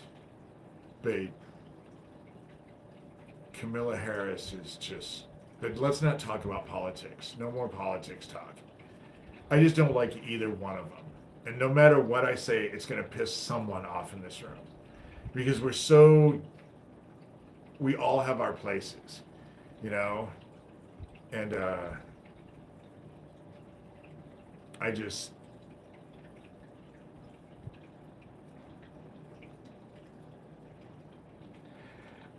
know as a guy who grew up gay most of my life, is that women can be emotional and they can do irrational things without thinking that are really shitty, especially to other women. I've watched women do really stupid, shitty things to other women. And, but I don't want to sound like a misogynist either. But Trump, and especially the people behind Trump, Trump was just, he just did a rally where he said if he gets to be president, we won't be voting anymore. That they'll have taken care of it and we don't need to vote anymore in 4 years. What the fuck does that mean? That means that we're gonna go into fascism, you know? But Kamala Harris isn't much of a choice either. You know, that's the reason why I'm thinking I want to sell my house and try to get the fuck out of the country. But where do you run? You know, once America goes down, where do you run? That's why I don't like to talk about politics. Because when it comes to politics, my glass is, government is in here. Yes, government is in here. I was just talking about you. The X-ray through the ether, you know, ether. And when it comes down to politics, just let me explain to you my philosophy of politics. My glass, when it comes to politics, is always half full of piss. So my glass is always half full, but it's half full of piss. That's how I look at government. So take it for what it's worth, you know. That's how I feel. And so, yes, we were talking, Gov, about the X-ray. What we're having problems with the sun and the flares, X-flares, is that we're getting to the point now where it's going to start being X-rayed. We're reaching critical velocity right now. We're at the end. We're at the end. God is fulfilling heaven's promises. You know, God is fulfilling heaven's promises. So I'm at 134, but it's 5:45, and I want another half a glass of wine. So can you guys just give me a second, long enough to run down and get a half a glass of wine? Or should I just end the thing and let you guys, because it is Saturday night. If you're like me, you don't have a life. So I ain't doing shit. All right, I'm going to go get a half a glass of wine. I'll be right back. And that way, I won't end.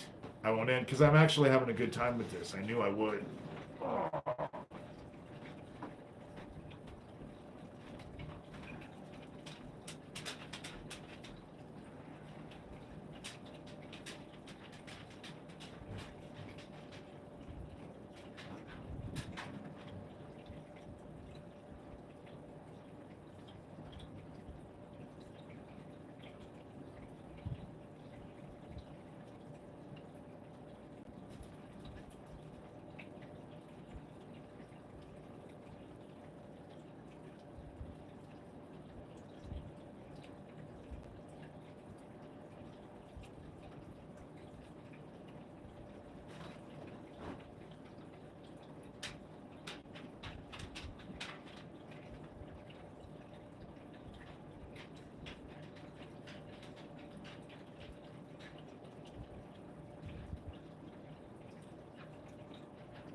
Okay.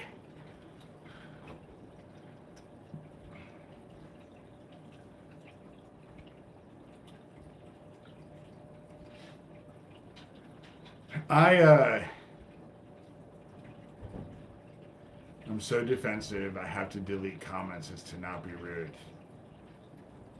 The whole thing about it is that I say what you have to say. And then if it comes off as rude and people's feelings are hurt, then you apologize and explain, because you don't seem to be a mean person. You know? I made chicken parmesan the other day. I actually had the ingredients. I bought this chicken schnitzel stuff at Aldi's like a month ago. And I had Swiss cheese. And I have, in the summertime I grow basil and rosemary all the time. And, I can be mean too. I can be mean, you know. I can be mean. It's just that I don't like to deliberately hurt people's feelings. If we're in an argument and it's okay, we're gonna go there and we're gonna hurt people's feelings. Okay, I have claws, and let me tell you, my bite is so much worse than my bark. I mean, I won't joke around. So, but you have to push me to that point. But if that's right, if gloves are off, then gloves are off. I don't pull any punches. If the gloves are off, the gloves are off. And to each their own. You know, I won't go out of my way to, and they can't take it. Government is correct. They can't take it. Most of the time, cease and desist. Cease and desist. Stop showing screenshots of my stuff that I'm sending out publicly against you. Cease and desist. I hear that all the time, you know? No, I will say, I have to say,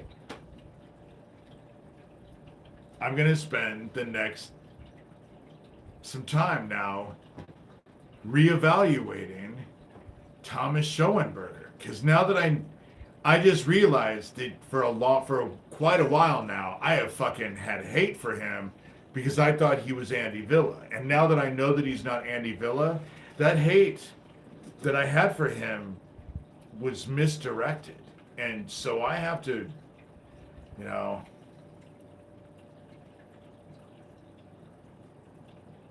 I'm usually nice. You know, they don't even know. No, they don't know. All they do is just scream, cease and desist. You know, because they don't want to be investigated. You know, they don't want to be investigated. This whole thing with Andy Villa, though, has really just kind of tripped me out, because people do not realize how ugly I have been with Thomas. They don't read. Terry Joyce Randolph will run around and say, oh, David's working with, you know, Thomas. He's working with Thomas. If you ask Thomas, Thomas ain't going to tell you that I was working with him, because I can be incredibly direct. And, he's very involved. He was involved with Isaac. He had reached out for Isaac. He was involved with Nathan. It's just that, I don't know. This whole thing with this whole Andy Villa thing, you know, if you're a psycho, you're going to just do psycho shit, and then you're just going to explain it off into everyone else, because no fucking psycho takes responsibility for their own actions. You know, I don't know. I'll have to rethink everything. You know, go back and go through emails. If I still have fucking emails, God only knows. You know, I have screenshots, a lot of screenshots, because a lot of times. And now I've gotten to the point where when I put a video up on my blog, I just fucking put all the screenshots that I put on the blog, or put it in the video. I just so that everyone can pull them up and see them for themselves. That way you don't even have to read it. You can see the video, but if you're having a hard time reading this shit on a video, you can go, you know. See, autism, I don't think that it's autism. I think that it's, what do they call that? Some sort of syndrome, you know. The thing about it is that Thomas is a conundrum to me, because there's a lot of shit being said about him, but then there's a lot of shit being said about me that isn't true either. So having to, you know, Thomas has played games with me, but I've also been brutal with that dude. Brutal, you know. I don't think I'm on any spectrum. Asperger's syndrome. That's what it is. Thank you. Asperger's. That's what it is. You know.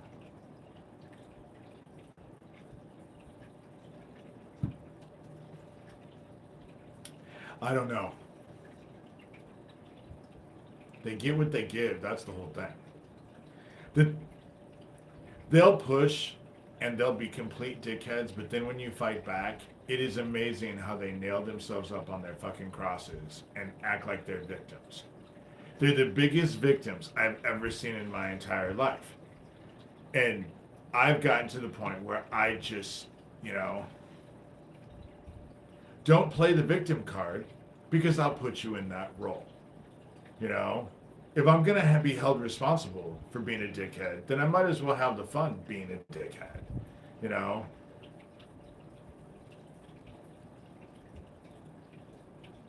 South Park makes a good joke about it. Asperger's. That's just it.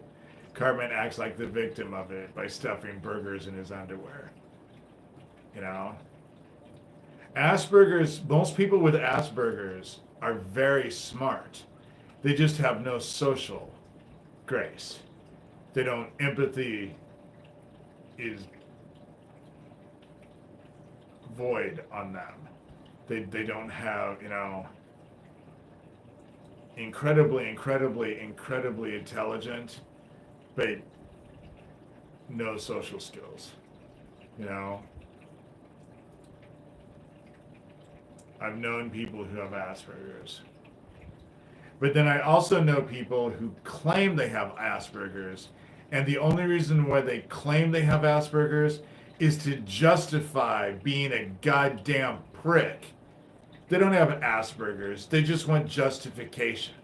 It's the same reason why I have a problem with people that usually say they have multiple personality disorders.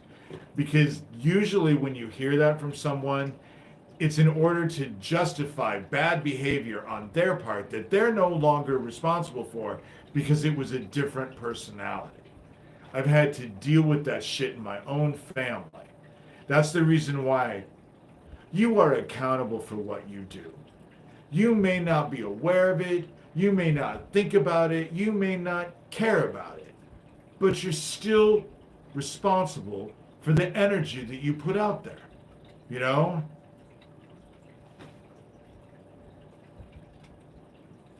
Do you know that Agent Orange, people who are exposed to Agent Orange, they will find that in 8 and 9 generations. It just keeps going to your kids. I know that because my friend Richie was a Vietnam, you know. I can be a very nice guy, but I think I have a jerk disorder too. There's part of me that's like biting down on tinfoil. There is a large part of me that's like biting down on tinfoil. I think it's a Sagittarius in me. I'm just not playing games. You don't want to lie to me. You don't want to play games with me. I don't like deception. I don't, you know? And I find that the people who are the most deceptive, like Terry Joyce Randolph, the most deceptive person I've known and will continuously claim victimization. You know, oh, I'm just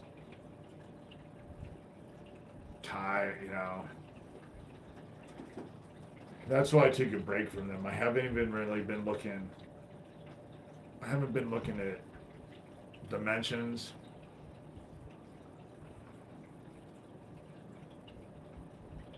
Sagittarius here. Yep. We just don't take intrigue. I don't want deception. I want to know what the truth is, and I don't care how ugly the truth is. But you can't act accordingly unless you know the truth.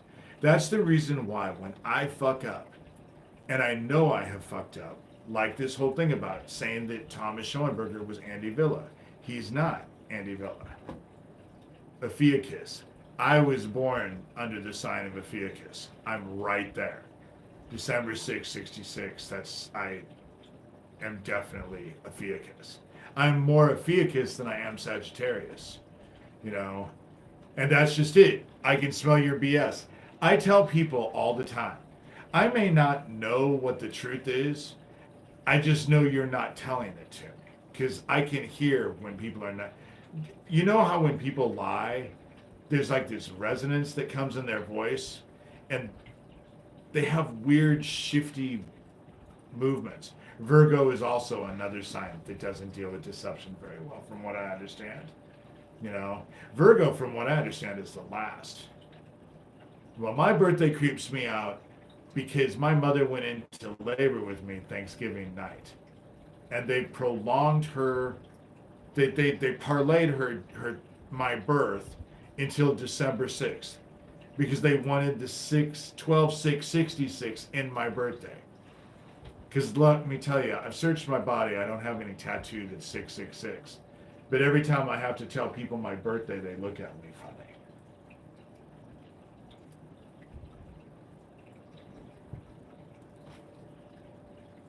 Your birthday creeps you out. What is your sign?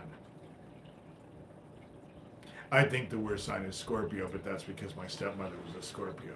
Not only was my stepmother a Scorpio, she was born on Halloween. And Halloween is not a celebration and not a time I ever celebrate. My moon, I believe, is in Scorpio. I have Scorpio in. It's funny because I have the scorpion tail and the archer's bow. That's the reason why I am a force to contend with when you fight with me. My stepmother one time went to my sister and asked her, how do I get David away? How do I get David to stop? And she told her, I don't know. She said, but I wouldn't want to be you because David is a formidable opponent. And I may not win all the time, but I am a formidable opponent. For better or worse, Donald Trump is where he's at because of God. But I'm not saying that because he's the savior. I'm saying that more because people will fall down and worship him and wear his sign on their foreheads, and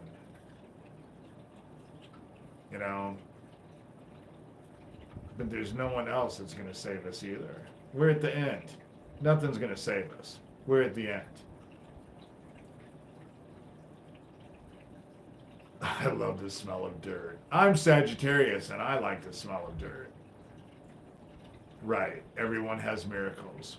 Small and big, day in, day out. All of us do. Because we were all made in the image of God. And that does not mean 2 arms, 2 legs, a neck, and a head, and a torso. It means that we have the power of life within us, of manifestation. We have the energy of God inside of us. That's what fuels our spirits, And so we were made. That's the reason why. It's just that Luciferians take it too far when they say, don't you know we're gods? Well, you have the ability, but don't ever set yourself above the Father. You know, how stupid can you be? But they do, you know.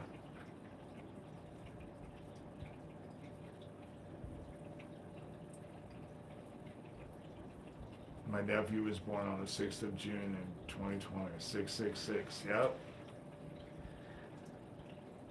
The thing about it is that I see 666 in a lot of things that I do. It's really, I know that it freaks people out, that number 666, but for me, I see it a lot. It comes up a lot in my life. And I just, I read an article, a girl said she had cremated examined under a microscope, and some divine light was actually present in the ashes. I think I was a serial killer in my past life. Then you have a bunch of karma to deal with. When my mom died, all of us saw the light emanating from my mother's dead corpse. She had light emanating from her body for 20 minutes. That's how we knew she had a soul. It was the most amazing thing. I always wish that I would have had a camera and taken a picture of it, but I know that I wouldn't have caught what we were seeing. But everyone saw the light from my mother, and I know that the soul exists. I know that heaven exists. I know that the new garden exists. I know that the darkness exists. I know we're in judgment. Fill your hearts with love. What can you do? Fill your hearts with love. Go out and be as loving as you can. Don't be a patsy. Don't, set yourself up for bad people, but be as loving as you possibly can. And ask for guidance from God. Pray and ask for guidance. I have prayed so much for my soul to be saved without even thinking about it. Your soul will be, the whole thing about it is that faith without works is dead. It's written, faith without works. You have to have works. If you have faith and you want to live the word, that's the whole thing about it is that as a cult leader, I ain't no cult leader. Go figure it out yourself. I'm just telling you the same thing that Jesus Christ told us. I'm not saying anything new.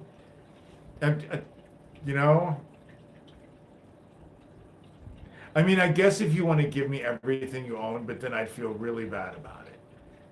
If you gave me everything you owned and then you went and lived under a bridge. But that's ridiculous, and I would think that you were mentally ill. That's what cult leaders want to do. People like Joel Osteen. Don't eat for the next 2 weeks. Send me your money so I can buy a plane or another mansion or stuff like that. No, Ask God. That's what we're supposed to do. The kingdom of heaven is inside of us and all around us. It's not in buildings made of wood and stone. You're not going to find it. You'll find it inside of yourself. Our Father is a living God. Lives within us. Find the love within you,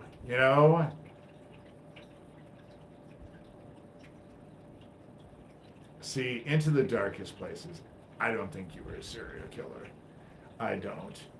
I think you just have so much. I mean, you just not putting up with people's shit and beating them with a stick sometimes when you think they need it. That wasn't beyond Jesus Christ either. I just think that when we hold people accountable, we feel bad. Survivors really, we have a tendency to hold ourselves accountable way before we'll hold anybody else accountable. Fuck, we'll go off into a corner and beat ourselves over the head with a stick till we're bloody. We wouldn't do that to anyone else, but we'll do it to ourselves. And so, farm work, taking a break, got to do the dishes. Well, I'm not on a farm and I have dishes to do too. And I have to get off here soon because I have puppies that want to eat. They are just fading away to nothing right now. That's what they've been trying to tell me, is that they're so weak that they can barely run to their food bowl. Bother me for treats. No, don't be sorry. One of these days I will have a planned time so that people will know when I'm doing this. It's just that today I just needed to come on here and finding out that Doug Mesner is Andy Villa, has been. But you want to know what? Honestly, when it comes down to it, in my reviewing everything, I'd be happy to figure out that Thomas isn't what I'm afraid he is. Because of all the people that I've dealt with all of this stuff, he was the most interesting intellectually,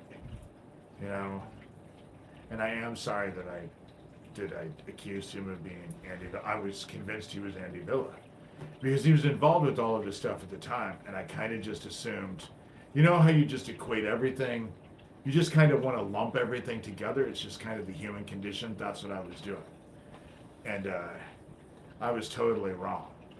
So people can say whatever they want about him, but he's not Andy Villa. But Andy Villa was heavily involved when Owen perished. He was heavily involved, and I'm not going to let that go. And now that I know that it was Doug, and I know it was Doug because he fucking took responsibility. He took credit for it yesterday in an email. I did a video about that, And then he'll say, oh, well, that's not me because that's how it always works, It's never them. Their fake accounts are never them. That's why I assumed that Thomas was lying about Andy Villa, because everyone was telling me how many he has ghost accounts and he harasses people and stuff like that. So I was just assuming. Well, those are the very people who were working with the real Andy Villa, who was Doug Mesner, And so, I don't know. Honestly, I feel bad that I accused. When I accuse someone and then I realize that what I have said about them is wrong, because unfortunately with this stuff, it's not an ego thing when I say I've been at this for very long, for so long, that when I come to conclusions, they're rarely wrong, Because it takes me a while to come to those conclusions. It's not like I just jump at whatever the fuck I'm doing. But I make mistakes, just like anybody else. I make mistakes. And whatever Thomas is, he ain't Andy Villa. And Andy Villa, now that I know that it's Doug, and Doug was involved with fucking Owen, oh, every time I think about it, I get waves of anger. You mean you're human, sometimes you're wrong? What kind of cult leader admits he's wrong and doesn't make it part of the plan? Yeah, If he was a good dude, he'd chat with us. He's tried to chat with us. I've been rude to him. You guys just don't realize how mean I've been to him because I thought he was Andy Villa. I thought he was behind all of the stuff with Owen. And now I realize he's not Andy Villa. And so I've had to, Thomas has tried to chat, I don't know. I was wrong, and I feel bad about the whole thing. I don't know where he stands in any of this anymore. Because the very people who want to convince me that he's a bad guy are people I know who are bad. You know? Who are bad. That's just it. Apologize, make corrections. And to be, like I said, Gov, you weren't in here. He saw my video from today and has already accepted my apology and told me that he appreciated my apology. You know? And, well, that's just it. A lot of times I send people to dark. But if it doesn't affect them, then I know that they're not bad. It only affects bad people, you know? And so,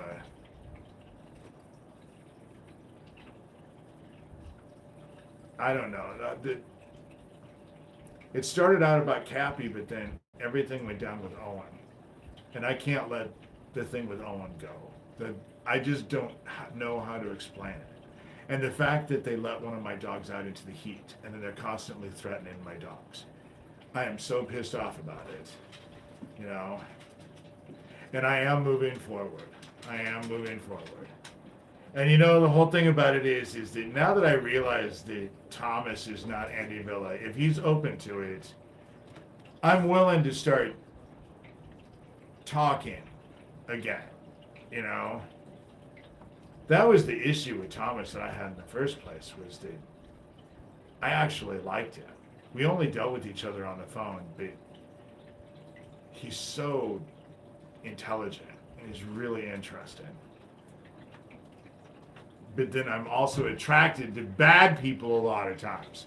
So I have to let that, you know, I have to keep that into consideration too. And so it's just, I'll have to pray on it. I'll have to pray. You know, God will bring me the answer. But he's not Andy Villa. I accused him of being involved with the murder of Owen, and he was not involved with the murder of Owen. He was not. If he was, I don't know about it, and I have no evidence that he was at all. When I thought he was Andy Villa, I could have said that, but I wasn't always rude to him. No. I'm a really nice guy. Until I'm not. And you have to push me to a point where I'm not. Because I don't like to be a dickhead. I have no problems being a dickhead. I'm very good at being a dickhead. But if I don't have to be a dickhead, I'd really rather not. You know, I'd rather people, I like it when people like me so much more than when they hate me. You know, that's it. You don't have to let it go, let it grow. That is very good advice. That is very good advice. I don't read your guys' names out, and don't think that I don't appreciate you guys. It's just that I don't want, when people watch this, they can't see the chat. And so I'm not bringing unwanted attention to people. Trust your gut and don't let anyone distract you. Excellent advice. And that's just it. Excellent advice. My gut, the thing about it is that Thomas has pissed me off more than once. And there has been games that have been played more than once. But like Andy Villa, I have held him accountable for things that he was not responsible for. So I would be a dickhead too. And so I don't, you know,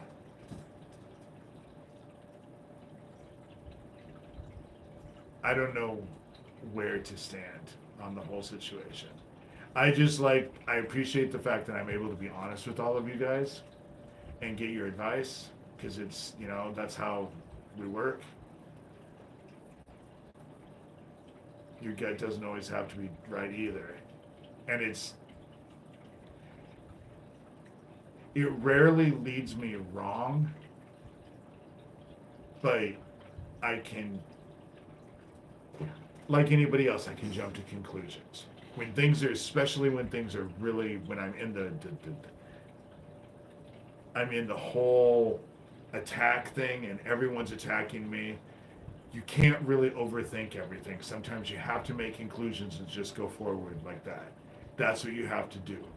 And that's what I do a lot of times. And most of the time it works really well. But then there are other times that, you know, and I am second guessing myself now with the whole thing with Thomas, because I don't know when he was being a dickhead and playing games, whether or not he was just pissed off at me for saying that he fucking murdered my best friend when he didn't. You know, if you fucking accused me of murdering your best friend, I'd be fucking pissed. You know, I'd fight back. And so I don't know how much of it was of that and how much of he's a bad guy. And of course, the people who want to convince me that he's a bad guy, Corey Daniel, Phoenix Enigma, who wasn't on the bridge and now he is on the bridge. Tara Joyce Randolph, who was fucking going and bragging about how they wanted to take my Social Security away, but now wants to act like a victim because Social Security told me there was a myriad amount of attempts of identity theft with people trying to fuck my Social Security. So the very people that I know I can't trust have been the ones convincing me that Thomas is the bad guy, you know, and it's just it. Just because I'm wrong about one thing doesn't mean I'm wrong about everything. That's why I have to rethink it. You know, I just have to assess it. Now that I know that he's not Andy Villa, I have to reassess it, you know?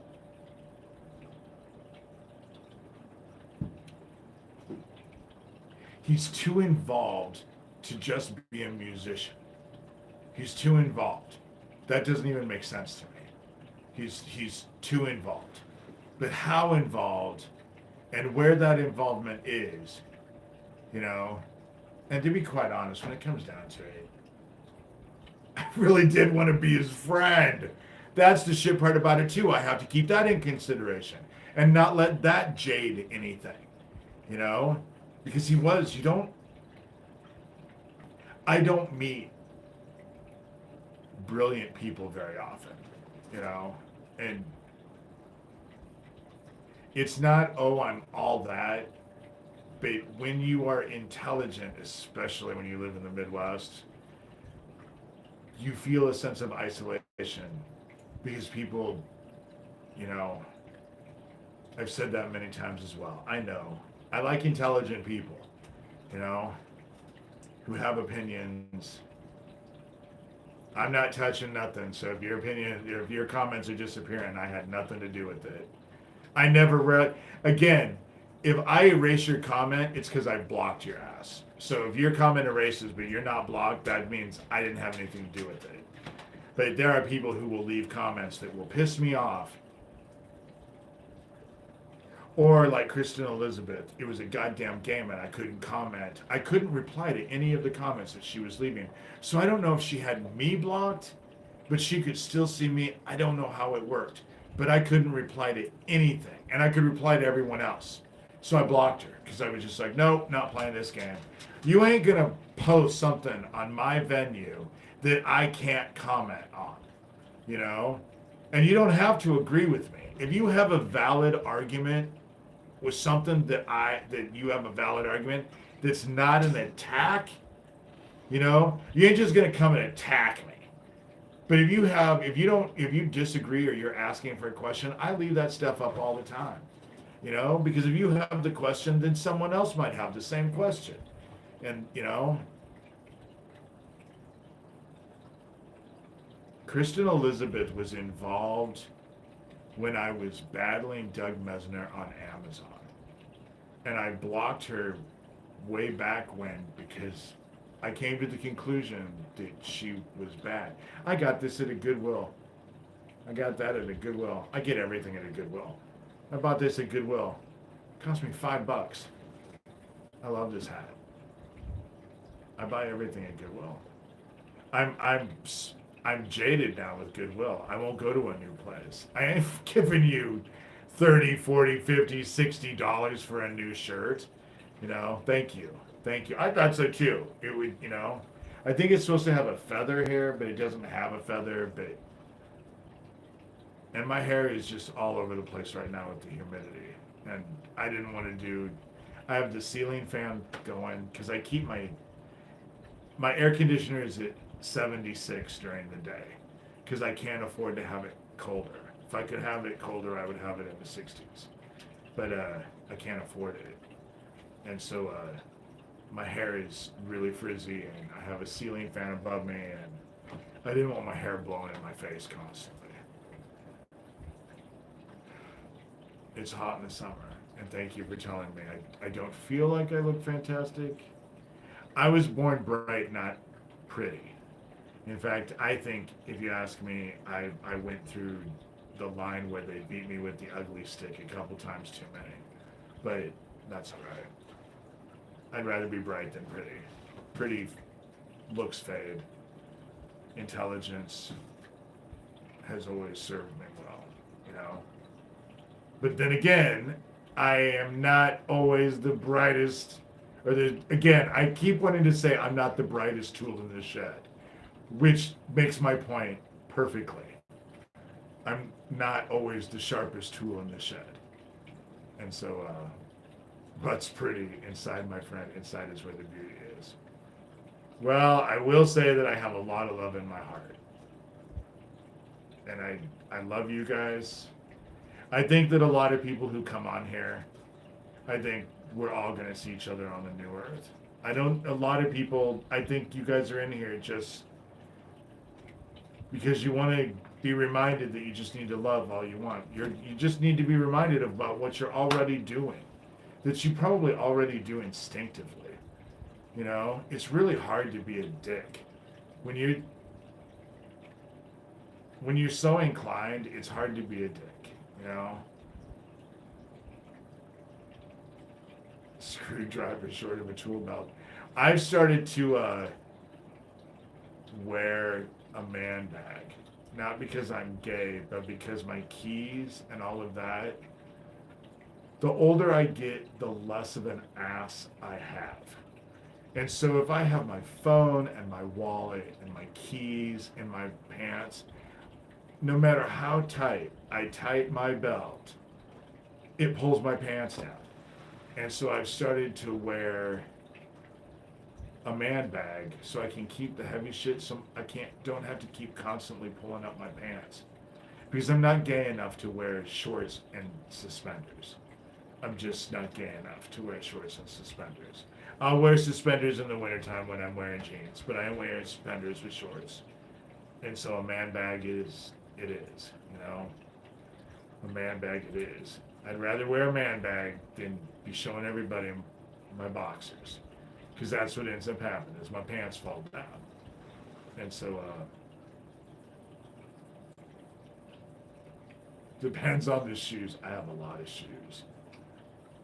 I go to Goodwill. I have a lot of shoes. A lot of shoes, a lot of belts. Not so many belts anymore. I have a lot of hats. When I got divorced and I went to Washington, I went out and bought leather coats because I was right by an outlet, Wilson Leather, so they're not super expensive leather coats, but they were leather coats. And I started wearing bow ties, and I started wearing hats because I was out in Washington and I wasn't in the Midwest anymore. But then when I came back here, I decided, screw it, I'm just going to be who I am. I'm old enough now to where I can wear whatever the hell I want. So now, especially in the wintertime, I wear bow ties. I wear hats. You know, I wear suspenders. I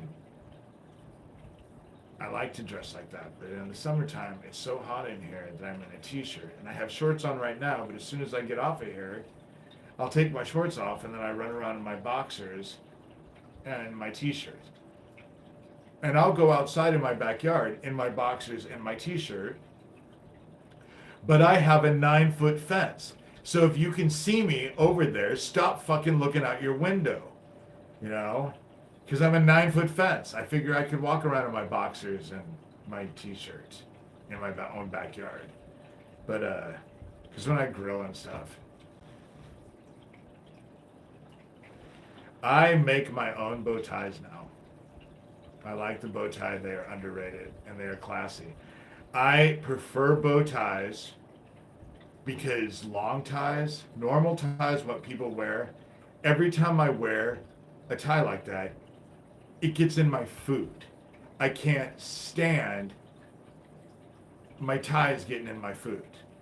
And so I walk around in my boxers and my t-shirt. And now I've gotten to the point, because it's 76 degrees and it's so hot sometimes, that sometimes all I wear is my boxers. I don't even wear my shirt, which scares the rats. So I don't have any rats. So, I put on, I love my bow ties, and especially I make bow ties now. They're so easy to make. So I have a lot of, most bow tie people aren't as cool as you are. That's because a lot of people who wear bow ties are pretentious, because they think that they're just so cool that they can tie a bow tie. Once you learn how to tie a bow tie, it's not any more hard than tying a normal tie. It's a different knot. That's all it is. Took me an entire weekend to learn how to tie a bow tie. But I like my bow ties. It just makes me feel, and I love Thai food. What I really want to do, I will warn everybody. I'm at 2:18. I'm only going to go to 2:30, so I'm going to get out of here pretty soon. My Venmo and my PayPal are D Shurter. So I do throw that out. I will warn everybody, other than paying for my bills and some food, because I've been scarce on food. I did have someone help me out a lot. They're just someone who's just been super nice. And so I was able to buy food, because I had stuff from the pantry, but I had no eggs, I had no butter, I had no milk, I had no bread. The basics that you have to put everything together. So I had none of that. But people who donate, I will warn you that some of the donations that I receive, I'm going to buy fabric, because I'm going to go back to sewing bags, so I can start selling bags that have spiritual stuff on there. I'm going to call it bag art, or art on a bag, or something like that. I don't know. I just I'm going to start buying fabric so I can start producing some stuff to sell. And it's just that fabric is not. I like to explain where I spend the money, because I don't want you guys to feel like I'm just taking donations and just going out and buying drugs and prostitutes. Even though I will tell you that every once in a while I will take some of the money that I get and go buy, I have my medical marijuana card, so I can go buy but I have my medical marijuana card because when things get really super harsh, there's nothing like smoking pot to curb stress for me, especially when I need to go to sleep.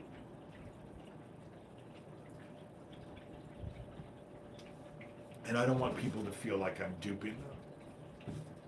Like Craig Sawyer, who took all this money in to save kids, and then I found out that he was spending this shit on NASCAR. I'm not gonna take your shit and then just dick you around so you feel like you're being. Why would I want to? If you're nice enough to donate to me, I'm not gonna go out of my way to make you feel like I dicked you around. I'm so grateful that God has been with me. I wouldn't be where I am now today without God. And to be quite honest, that all started when I went, because like I said, I went into the Gospels of Jesus Christ to tear them apart. I was going to disprove Jesus Christ. That's when I started reading that stuff. I went in there, and I'm vaping wax, but I'm broke and without income for 8 months now. That's just right now with my disability check, because of what they take out for the Medicare payment.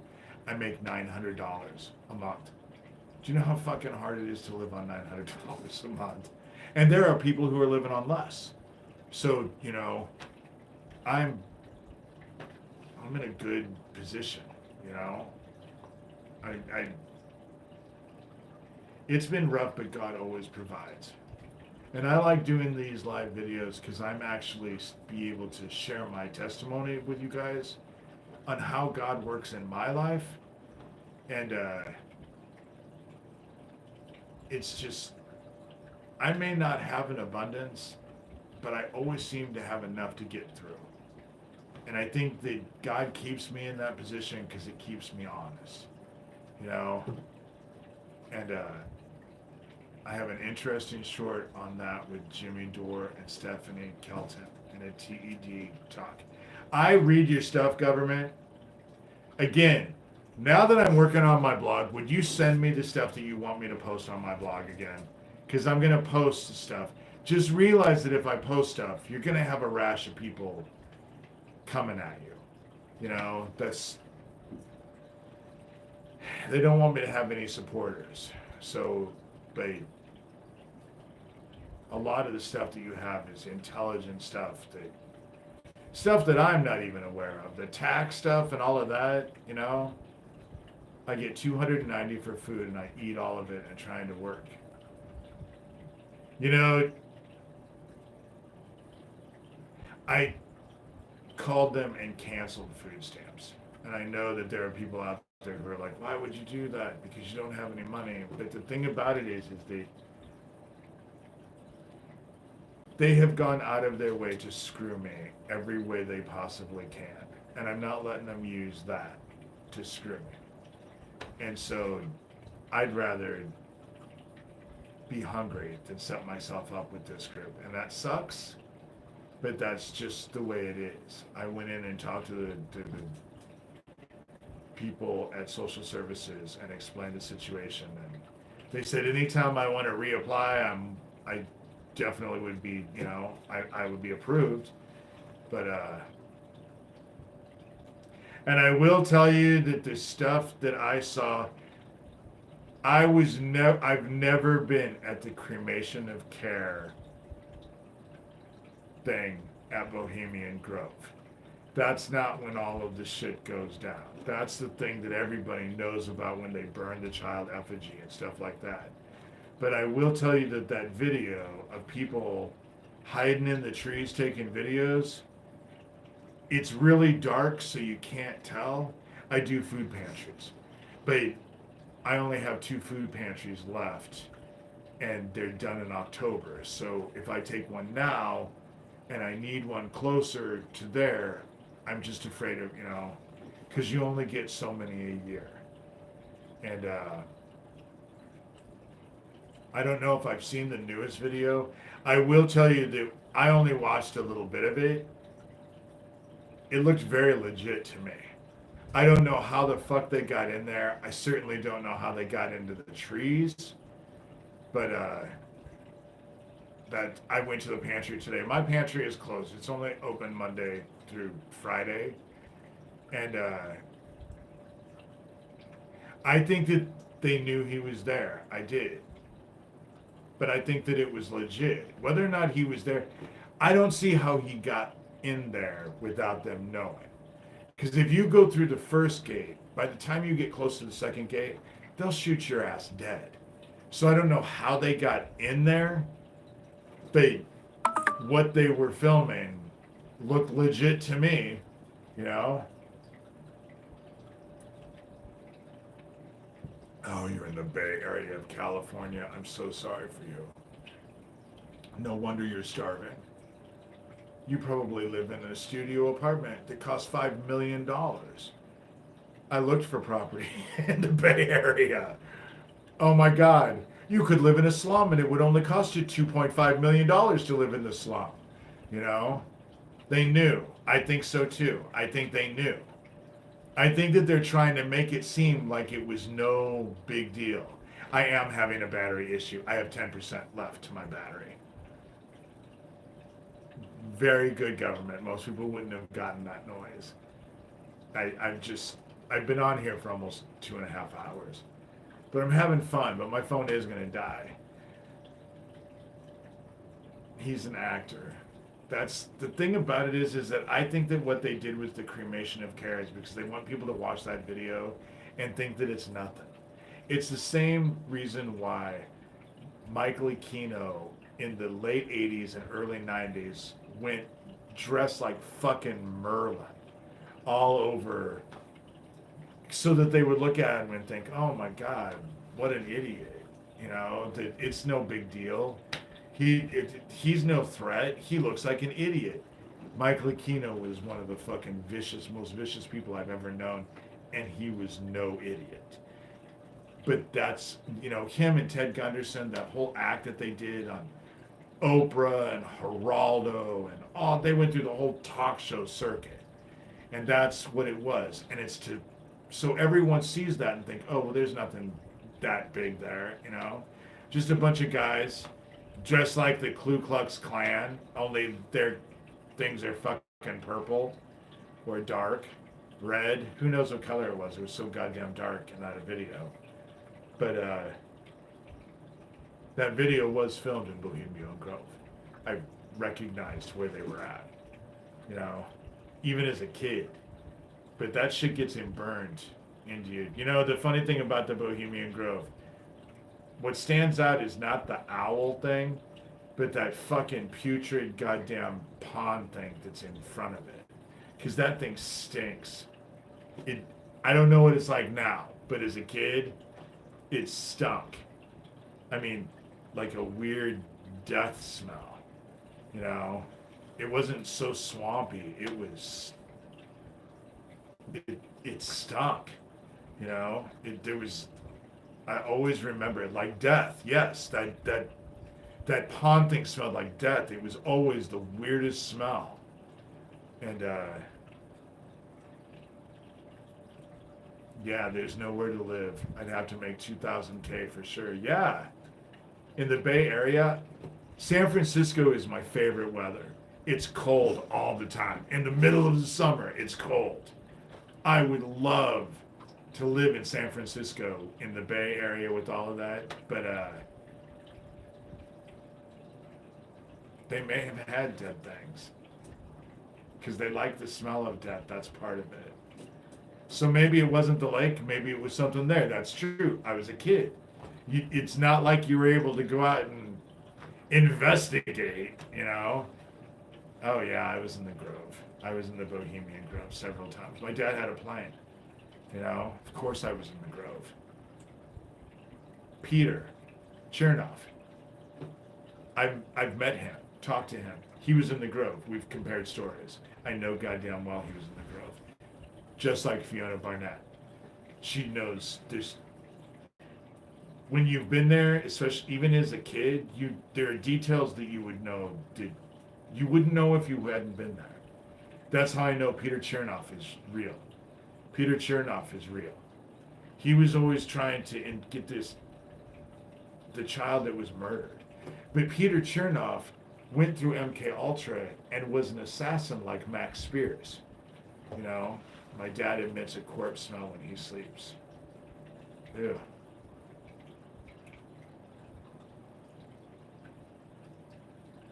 I would not be surprised.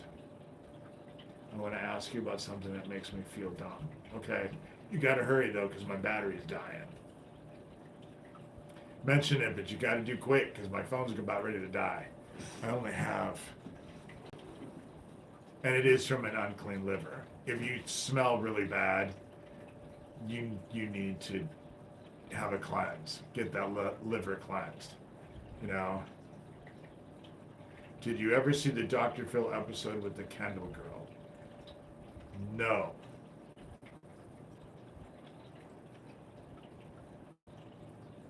I may have. Do you know that I almost was on Dr. Phil? But Randy Noblet and his wife begged me not to go on Dr. Phil because they thought that they would make me look like an idiot, so I didn't do it. But they had reached out to me. Dr. Phil actually reached out to me. Wanted me to fly me there so I could go on. Oh, I never laugh at that stuff. People's questions, unless you're a dickhead trying to cause problems, I don't think any question is stupid. That's just me. If you have a question, it just needs to be answered, you know? And how are you going to get it answered unless you ask it? And so you should see it. She was a trafficking victim. Well, then If she was a trafficking victim, she had no choice whatsoever. You know, that's that would be my first reaction being tracked, because we didn't have a choice. We didn't have any choices when we were kids. You know, yeah, Dr. Phil is part of there. Are there tunnels there? Where? Of course, the situation's getting good now, and I don't want to go, but my phone's going to die.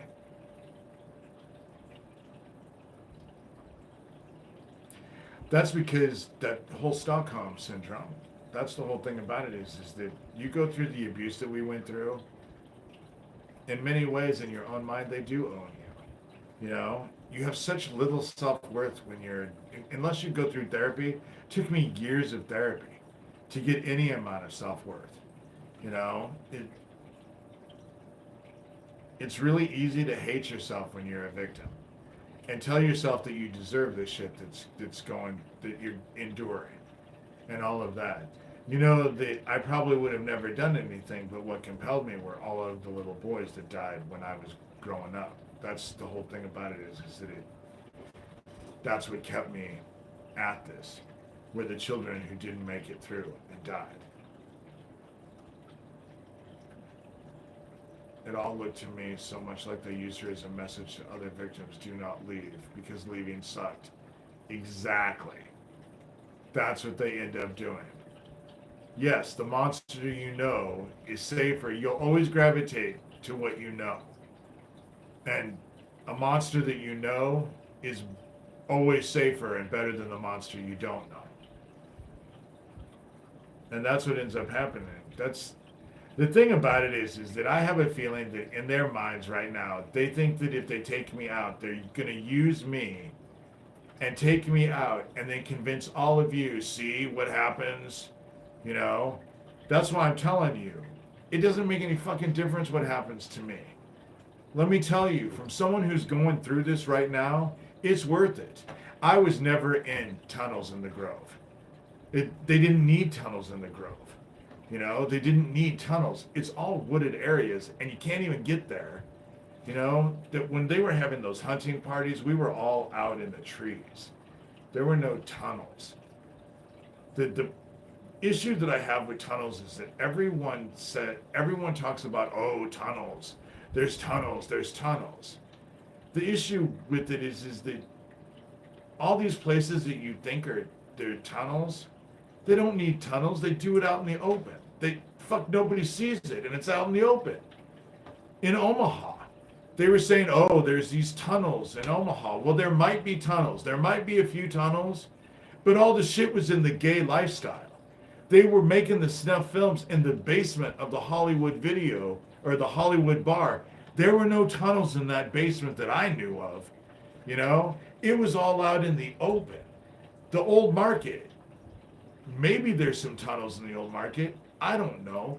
But they were selling the kids in the Stars restaurant down below, and the underground that was underneath the French Cafe. It was all out in the open. They didn't need fucking tunnels. That's the reason why they have everybody, oh, there's tunnels. No, there's usually not tunnels, you know? And then, they'll just lock your ass up in a goddamn storage shed. No one's going to say anything, you know? Yeah. There are stories in newspapers, like the guy who kidnapped people to set them off in the woods and hunt them. Like the fucking serial killer dude in Alaska. What do you think they were doing at that ranch that Anton Scalia got his throat slit at? You know? They hunt kids. It's a rich area. Poor people can't get to it. You have to have a fucking plane to get to it, you know? And it's not accessible. And it's all rich people. And they fucking hunt kids and do all kinds of weird shit, you know? And then, but when you talk about it to people, people's cognitive dissonance is just like, oh, that couldn't possibly happen. And yet they'll fucking watch all this shit on television about serial killers before they go to bed. But no, the shit couldn't possibly happen. You know? Yes, it's true. It's really true. And the people who look away, try being a survivor trying to expose this shit and have people look away. That's the reason why I like to come in here and do these live videos. Because I'm dealing with a bunch of you that aren't willing to look away. You want to look right at it. And I appreciate that. It gives me hope. Because you don't realize, especially where I live right now, how many people just want to look away and tell themselves that I'm the fucking mentally crazy one. But the gas station explosion doesn't make any sense in Erlang, you know, and the stuff that I'm saying, but they never ask me any questions. They just want to assume that I'm crazy. And they look away, and how many fucking kids get hurt because they looked away? You know? I will never do to another child what was done to me. That's what's kept me in all of this, you know? I'll never look away because that's what everyone did to me. Oh my God, it's 2:38. I've been on here for 2 hours and 38 minutes. It's just if I do these for too long, people probably don't want to watch. I'm not going to be like them doing 6 and 7 hour podcasts. Who the fuck has 6 or 7 hours to waste on this shit? But I was having fun tonight. And so this has been good, you know. Oh, yep, let me pray before my phone dies. Father, I come to you, we all come to you to thank you for everything that's been happening in our lives. The truth, as painful as it has been, that has been exposed. It's better to know the truth than to work within a lie. And I just want to thank you for all of that. I want to thank you for all of the opportunities that you've given us. And I ask you to guide us, to guide me. Right now I have a lot of unbridled hatred in my heart because Doug Mesner is Andy Villa and was behind Owen. And I know that you know that, and I'm just asking you to help guide me through it. But my phone is about ready to die, and so I'm going to end this prayer by saying thank you for everything that you've done for me, for all of us. Please guide all of us. Open our hearts. Allow us to love as much as we possibly can. I say these things lovingly in your son's name, Jesus Christ. Amen.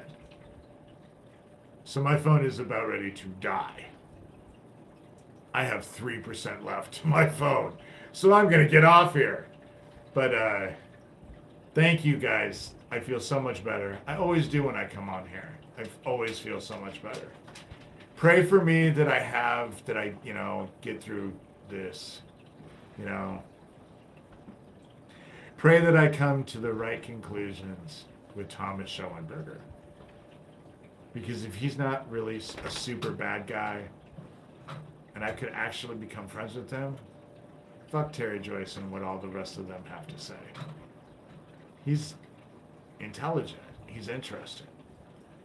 I'll let God lead me. But as you can tell, I have someone here that is just wasting away. She is fading away right in front of me. She's just gonna waste away to nothing. So I have to go feed her before she just collapses. So I will talk to you guys soon.